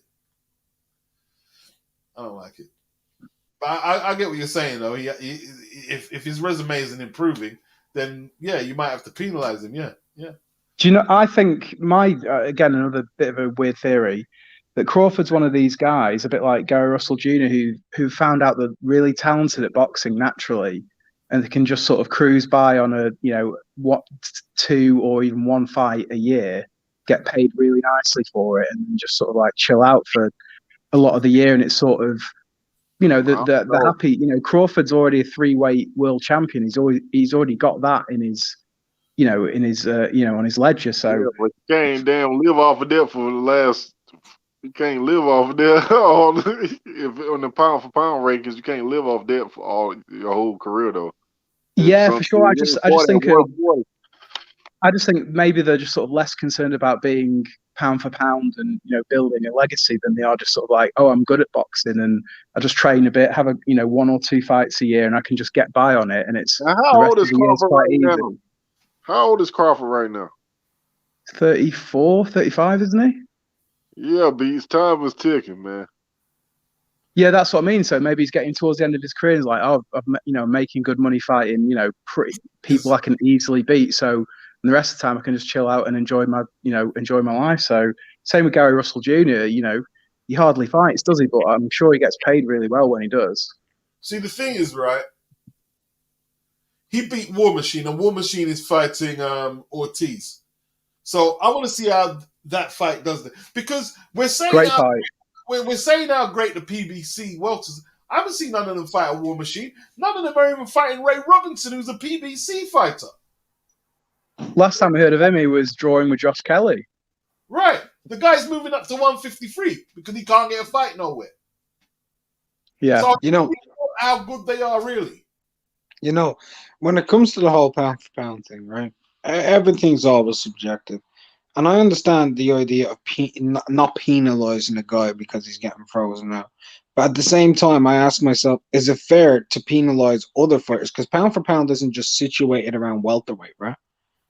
So right. guys like Inoue and Taylor, who recently became an undisputed champion, can I just say, you know what, I can't put you in a conversation with Crawford because Crawford's being frozen out by Errol and stuff. He's still, maybe I can't. It's not essentially penalizing him, but it would be penalizing everybody else if I can't start ranking them just because his career is bright. Yeah, that's why I'm saying, Beats. I agree with on Rival right there. Yep. Well, And Beats, I need Ray Robinson. I've seen Ray Robinson fight plenty of time. I think he need to change his name. no, he's pretty good. He's actually pretty good. I think his name should be Peter Robinson, though. Well, I think his name should be Ray Robbins. I think his name should be Sean Robinson. No one could emulate Sugar Ray, could they? I mean, No. You know yourself, Beats. Like he's pretty much the most common name that's brought up as the GOAT. You know. yep. I thought John L. Sullivan made a pound for pound list. I thought. No, I'm gonna cut that. What? They had a never mind, Robert. Don't Beats no. Shouldn't Taylor be up a bit higher on the pound for pound list nowadays? Josh Taylor. Yeah, Well, because my question not only is, for what being is- undisputed, but like for his resume as well, it's pretty impressive. It's an impressive resume, but here's what I'll say. This is something I've always struggled with the concept of. What is their pound for pound list? Yeah, it's subjective, and also there are a different types of them, aren't there? So it's double subjective. Yeah. There used to be Sugar Ray Robinson. They called him an imitator, Johnny Bratton, but he was pretty good though. He had some skills. And he won the welterweight title as far as I can remember. He was pretty good, but no one can, emulate guys like Ray or try and be another Ali. Many have tried. It's hard to do that, man. You're setting yourself up to try and be another Muhammad Ali or Sugar Ray Robinson. You know what I mean? Just be you, and if you reach greatness, it will be recognized. Hey, all right, boy. I actually got Cheeseman on my pound for pound list. Pound for pound, hardest paper rounds. I'll be honest. Most entertaining fighter, top 10 pound for pound, most entertaining fighters in boxing. You got to put them in there. Yeah, and also I would say a bit of a dark horse in that pound for pound list is Alan Babich. Hey, listen, Ted, you watch out for Ted Cheeseman, man. I watched him fight the Liverpool guy. Ted tough as fuck, bro. Yeah, I know. We was why hang out. Is he ready for the Sergio Garcia rematch, Beats? Probably not. You put him in there with a cultured boxer, he's probably going to come up short. But You know who Sergio Garcia is fighting next, right, Beats? I heard the name. Who is it again? Sebastian Fondarda, the big 6'6", 154 pounder. Oh, right. Okay. Oh, you talking about the Tower in Inferno? Yeah. Yeah, He's fighting Sergio Garcia, the Spanish dude who's managed by Martinez, Chris. That's That's a good fight. Man, the Tower Inferno gonna be a problem for a lot of people. Well, yeah, What, dude's 6'6". Yeah. What do you guys think of Brian Rose versus Sergio Martinez? Like, I'm from Blackpool myself, so I'm going to be supporting Brian Rose. I used to go to his gym quite a lot, but what do you think about a fight like that? Really, he's not beating Sergio Martinez. Even a washed version, he's not beating Sergio. that's what I thought as well. Like Sergio Martinez at like 30% is still a lot better than a lot of guys out there. Isn't Brian Rose shot as well, though? I mean, don't remember, Carson Jones stopped him in a round. He complained, but Carson was blitzing him. He ain't beat no surgery. I seen Brian Rose fight. Then he gonna get the shit beat out of him. Even if Sergio Martinez shot, he's still more skilled than Brian Rose. But what happens if Sergio Martinez's bum ass knee just snaps as he throws a shot? Oh well, that's the only reason he gonna win. If that's the only way. Yeah, the Cotto result. Everybody was picking damn Cotto on Beats Hangout. When I told him, I said you cannot have surgery and beat Sergio Martinez. I mean, beat Miguel Cotto after that damn surgery. Yeah, I thought Cotto was gonna get beaten. I got that wrong. Yeah, because I had that damn surgery. Beats. It takes 2 to 3 years for you to heal. Yeah. See, that's what we often forget. Like, I mean, like when you're healing from injuries, man. You see Huey Fury. You know why he'll never be that good?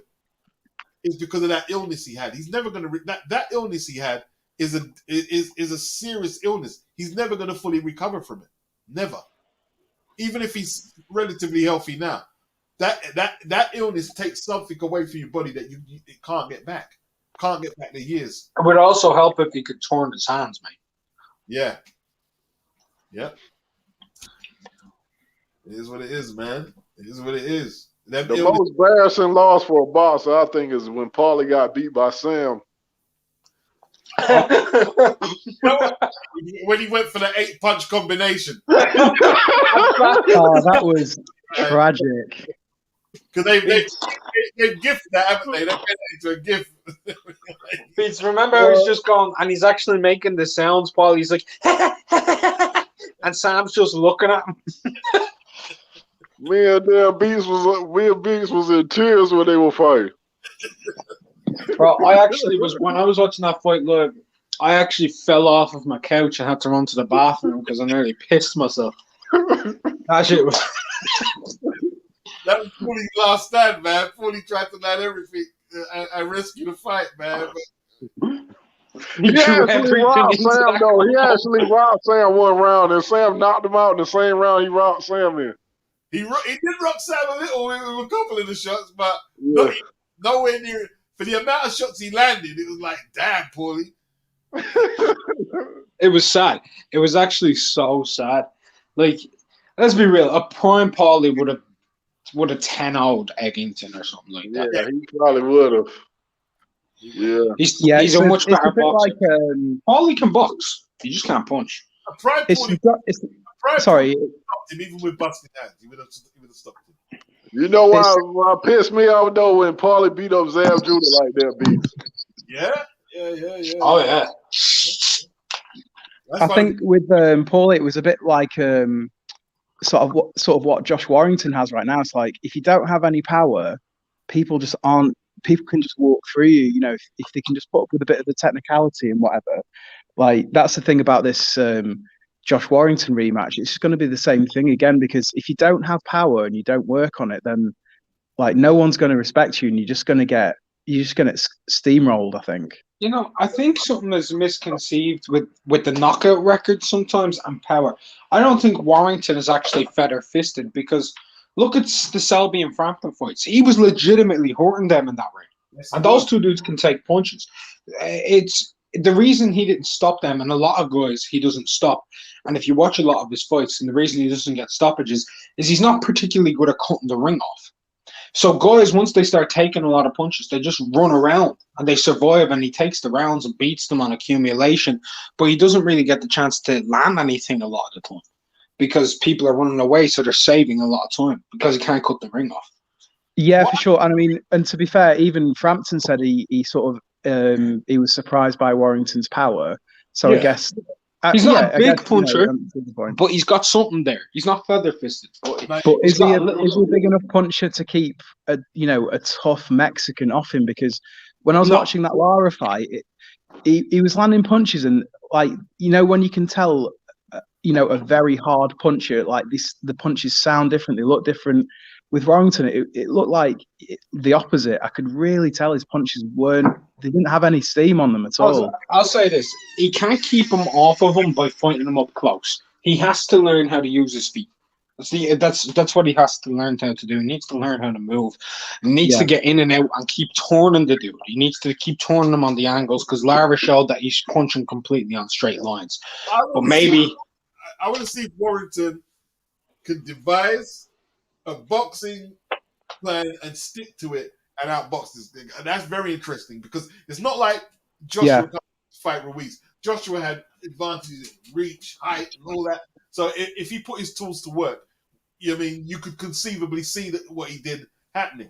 But do you know, Beats? Do you know what I think the perfect game plan is for him against Lara? What's that? Because he likes to be up close.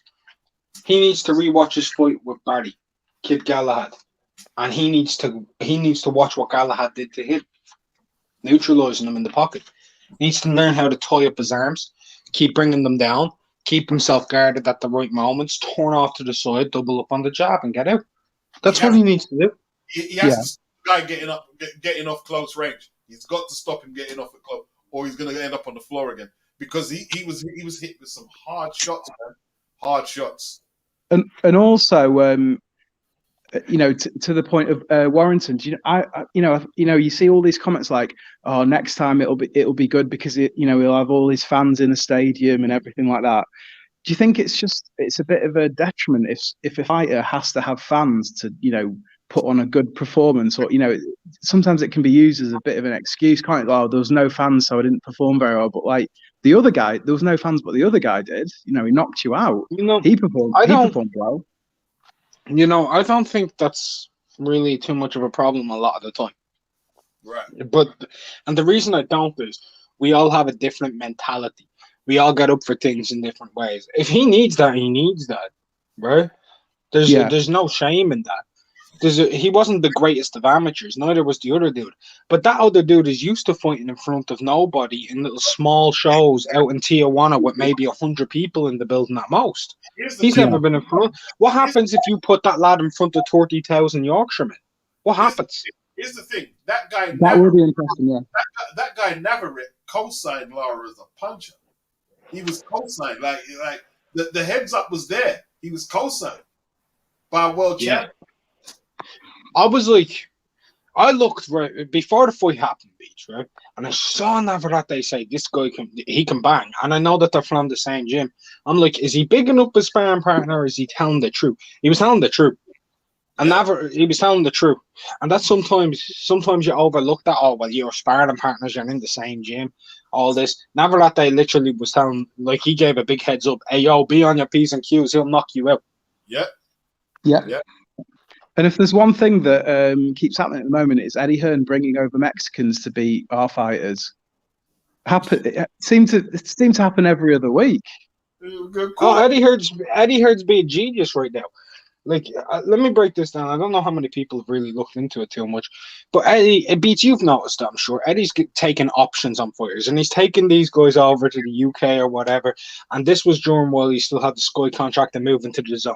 He's already signed a deal with Canelo for Guadalajara fights, right? Yeah. So he's getting into the Mexican market. He wants to break into the States. The most lucrative market you can break into in the States is the Hispanic market. And he's doing a lot more Hispanic shows, and it makes sense. He's building it, and yeah, that means sacrificing some of his UK talent, and the UK fans will be upset by that. But he's looking at it also as a business perspective, and if his UK fighter gets the win, they get the win, they move on. What you have to understand, the Mexican kids, they grow up through abject poverty compared to what we live in over here. They're just a little tougher. Like they're in the pro gyms from young. From 12, 11, 10. Yeah, constant sparring. Our kids over here doing different things. You know what I mean? Probably playing football as well as boxing and, eating a totally different diet. And listen, man. Listen, the hunger is different. The hunger levels are different, man. The hunger levels are different. And Josh has got the game, man, because he sustained a lot of damage in that fight. He sustained a lot of damage. So I'm looking forward to that one. I'm looking forward to that. I mean, we're getting all that for free if you're in the UK on the app. Well, not for free, but on the app. Do you know what I'm looking forward to down the line, Beats? Yeah. The lad who knocked out Jay Harris, Ricardo Sandoval, did him way better than Martinez did. I saw that one. Yeah, I saw that. Yeah, he's the second mandatory to Sonny Edwards. Sonny Edwards will get through this other guy, but I'm looking forward to if Sonny can deal with him because he's not an old past the fighter. Still pick Jay Harris to beat Sonny Edwards. I would too, but I'm looking forward to seeing that racket knock the hell out. Right, because Sonny Edwards, yeah. Anyway, let me know. Beats hates Sonny, don't you, Beats? I'm not going to slag him, Sonny. I think Jay Harris a bit. See, because Jay had his moments in that fight he lost. He had his moments, right? But it's just difficult to beat. I mean, it's difficult. It's difficult at that weight, man. That Sandoval kid was bought over by Eric Gomez as well from Golden Boy. You know Eric don't go to the UK beats unless there's a reason. He knew. Yeah. They're tough, man. They're tough out there, bro. Tough. See what you saw when Maverick took dog boat titles, man. The man's tough, fucking tough. That was scary, man. I was watching that, and people at the time, beats were kind of saying Dogba is like the next Ladwabe, if you get what I mean. Like somebody who could be on the fringe of coming into being mentioned in that number 10 area, 15 area to 10 area in the pound for pound. People were saying his talent and stuff, the eye test lists, not resume, but eye tests. He was doing extremely well. And then this unknown Mexican with this Andre Ward wingspan beat him to death in that ring over 2 fights. Yeah. Scary, man. That was scary. That was actually frightening to watch. I was worried for Dogbay's health and safety. Yeah, look, man. It's not a joke. It's not a joke, man. Like, I was watching a documentary on Johnny Owen when he fought Lupe Pintor. And they're a bit savage at the lower weights, man. It is. They're fucking savage. It's vicious down there, man. Yeah. People are like, oh, they can't hit. Yo, you see dudes down there with 40 knockouts and 48 fights. Look at Rung Vissoy. You telling me that fool can't hit? Let one of you guys who is like, oh, I'm 6'2", I can't be dealing with these lower weight fools. Let Rung Vissoy punch you in the head. See what happens. Exactly. I'm 115 pounds. I'm like two. What am I right now on a scale? Let me stand on this damn scale. It's right here. Right.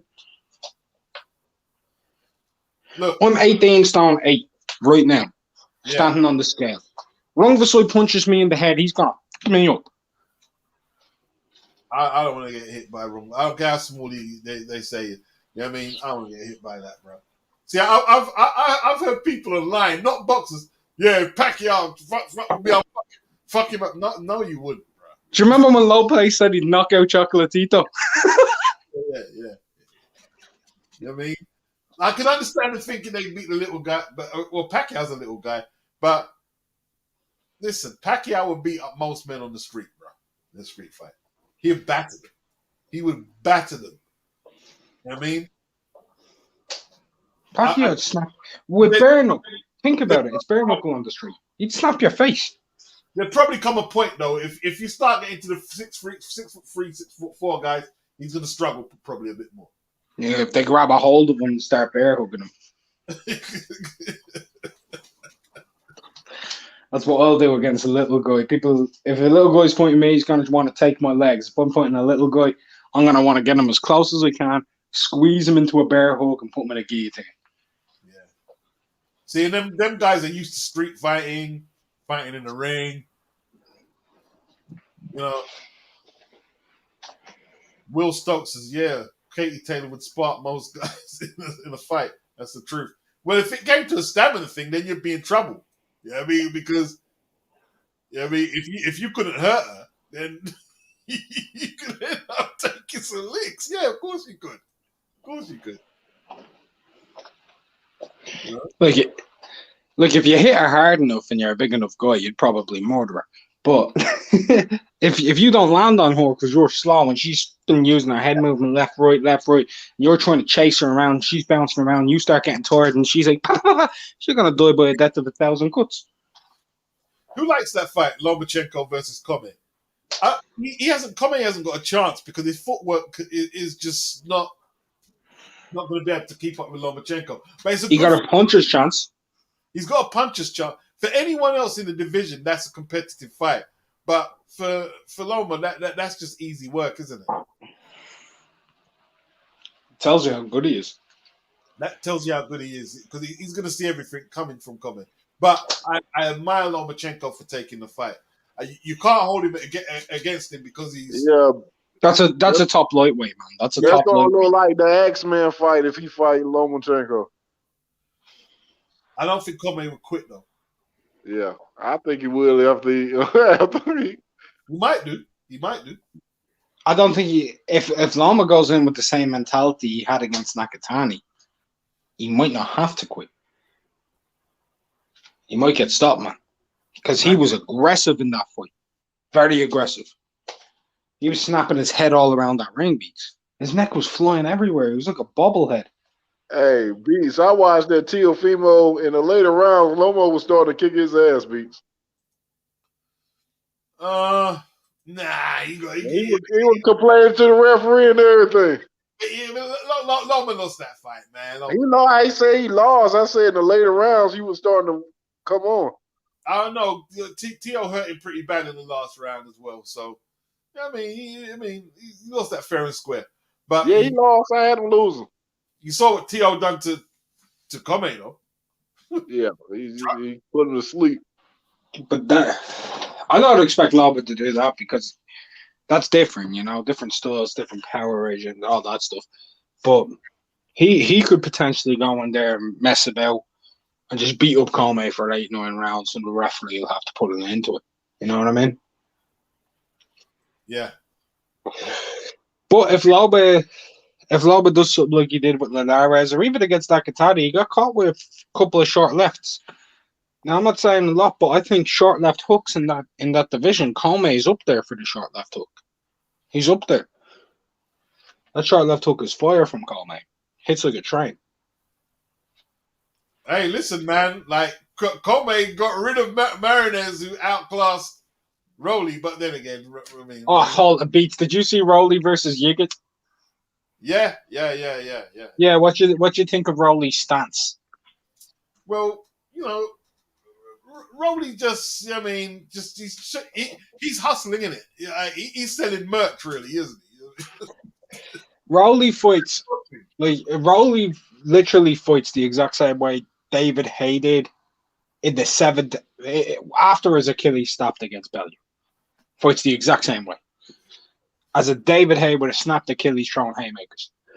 I don't see Rolly beating anyone of any significance to him. I don't see that happening. I'm seeing people literally say that Rolly says that he wants to move up to 140. People are saying that he could be pro-grade. They're trying to get the killed. Nah, he can't be progress. He can't mess with him. Other people are looking for him to fight against Matthias. He may die. Don't do that to the lad. He doesn't need that. Nah, he can't be that guy, Matthias. That's the guy who killed Maxim Dadashev, yeah. Yeah. He can't be that guy there. He can't beat them guys there. They won't match him with that guy there. They won't match him with that guy. Who went on to destroy Duke and Boyev, you know what I mean? Yeah, Matthias is solid, man. I wouldn't mind seeing Rolly in some of the matchups though, because if he's winning, if he's game enough, then why not? Why not? We should give the opportunities to the kids who are game enough to fight, rather than waiting for the so-called stars. I mean, but what opportunity does Rolly have against? What opportunity does he have against Matthias? The opportunity to die. Like, he ain't winning that fight. He can't outbox him. He can't outwork him. And he's probably a tough kid. He could end up like Nick Blackwell. That's not an opportunity. That's like such a one-sided idea. Hey, the dude would be really hurt. Beats and Unrival. I'm about to step out of here. I gotta pick my daughter up. I'll talk to you guys later. All right, I'm gonna end this one. We're gonna ask to talk about Luke Campbell quickly. Right? What's your thoughts on Luke Campbell retiring, Unrival, before we get out? Best of luck to the lad. Best of luck. I think it was right. Beats, we commentated on that fight together. Yeah. He didn't have the mentality, a winner's mentality, and I think it was right. He complained the way the fans criticised him, but I think now he's come to his senses. When you have a guy hurt, you go for the gusto. You don't do what he did. You get yourself out of there, you know? Yeah, yeah. Because it's a gamble. You might go in there and get caught, but it's the time that you gamble is in a fight, isn't it? Surely, Mate, when you get them hurt. if I'm sitting there with the opportunity to get a shot at Devin Haney for the WBC world title, Ryan Garcia's in front of me. I'm in Texas. I ain't trying to play for points. I've dropped this little kid. I'm not known as a puncher. I'm swinging for the fences. He can't clinch and he's got no feet. I'm taking him out. If he catches me with something, I did the right thing. If people say, oh, you went for the too soon, fuck it, mate. I wasn't going to sit in there and let that kid tee off on me later in the fight. Yeah. Will, your name is a bit dodgy, but thanks for the contribution. Your name's a bit dodgy, though. It might be your name, but it's all right. Big up, Tone. Appreciate the contribution. Big up, Tone. Luke did his best. Man. I mean, at least nearly, man.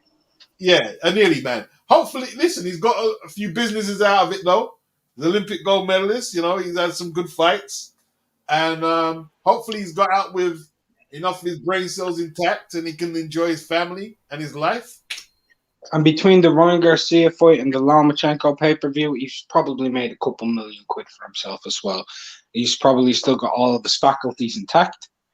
So fair play to him. And nearly man, there's been some great nearly men in the sport. Like Howard Davis Jr. He's a great example of a nearly man. He could be a nearly man and he's had a successful career. Like you said, if he's got a couple of million in the bank and his brain cells intact, he's had a successful career. He's done There's a lot of guys who leave this sport with neither of those two things. Right. So fair play. Solid enough guy, competitor. And more to the point, Unrivaled, there's people who have won belts, world titles, and come out worse for wear than Luke. I'll give you a great example of somebody who was a star. Riddick Bowe. He's got no money, and he's barely got. You can barely understand Riddick. He's fighting that Odom guy, the basketball player. LeVar Odom? Yeah, Lamar Odom, yeah. Oh, Lamar Odom, yeah. I mixed him up with LeVar Ball. Look, he needs money, and that's the sad thing. He ain't got anything for him. Like, remember I think Blood was mentioning this, he was like on a bus, driving a bus, and people didn't even recognize him. Yeah. He was driving the bus. Yeah, no one knew he was. At one point, Beats, you'll know this. At one point, if you were interested in sports, you could walk up to anybody and you'd be like, who you got, Evander or Riddick? And they'd know who both of them were. Yeah. Nowadays, if you said, what you think of Riddick Bowe? Is that a dress? Right. That's what they'd be asking. This is what I'm saying, man. Like, fame used to last longer back in the day. It's got no longevity in that at all now. Fame nowadays, there used to be a saying, you can get your 15 minutes of fame. Nowadays, fame is for only 15 minutes. Literally. But yo, well done, Luke, man. Well done. It is what it is. Had a good career. So, are you going to be watching? Because you've got the zone. You're going to be watching. What do you think of Conor and that Corona? You think he had Corona or he got cold feet to take on Granados? I don't think he'd have cold feet to take on Granados at all. I think he was relishing the fight. Granados got destroyed by Danny Garcia. I mean, he would have got cold feet fighting against Formella. You know what I mean? An IBO champion, more in his prime, who fought against Porter. So I can't see it. I think Granados is past it, and at 147, he's not who he is. I think he's legitimately got it, unlike Tyson Fury. Okay. All right. So, are you going to be watching? That Spanglish lad definitely wanted that fight, man. He was ready to throw down. Yeah. You watching the card tomorrow then? Yeah, of course. I'll watch it on the build-up to the later fights in the Olympics. Okay. Because I've been watching the Olympics so far. Okay. Every fight. So if you have any fighter, When is Fraser Clark fighting? When's Fraser Clark fighting? once the super heavyweights back on, I don't think it's on till. Are they on Sunday, Monday, or Tuesday? He's fighting against Aliev, who beat him in the European qualifiers in the final round, in the finals of the European qualifiers. So that's a rematch. But Aliev's vastly improved recently. So that should be a good fight. I'll tell you now when Fraser's fighting beats. And Jalalov. When's Fraser and Jalalov fighting? Sunday at 5 a.m. Who's that? Jalalov. Fraser's fighting at Sunday at 5 a.m. Yeah, Sunday 5 a.m. I'll tell you now. Jalalov is fighting. So Fraser's on at 5:24 a.m. in the morning, and Jalalov's on at 5:06 a.m. And they're both in the super heavyweight tournament, yeah? They're both in the super heavyweight tournament. Okay. But I don't know if Fraser's going to come through against Aliev because he just recently lost one. All right. Interesting. So, All to play for.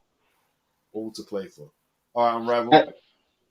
God bless. Have a good one. Peace, everybody. Good. Tony says if he walks away with a bit of money in the bank and his faculties intact, then he's done well. Yeah, listen, if you get that and you get out of boxing, you've done well. Done well. You've done well. All right, fellas, smash the likes. I'm out of here. Peace.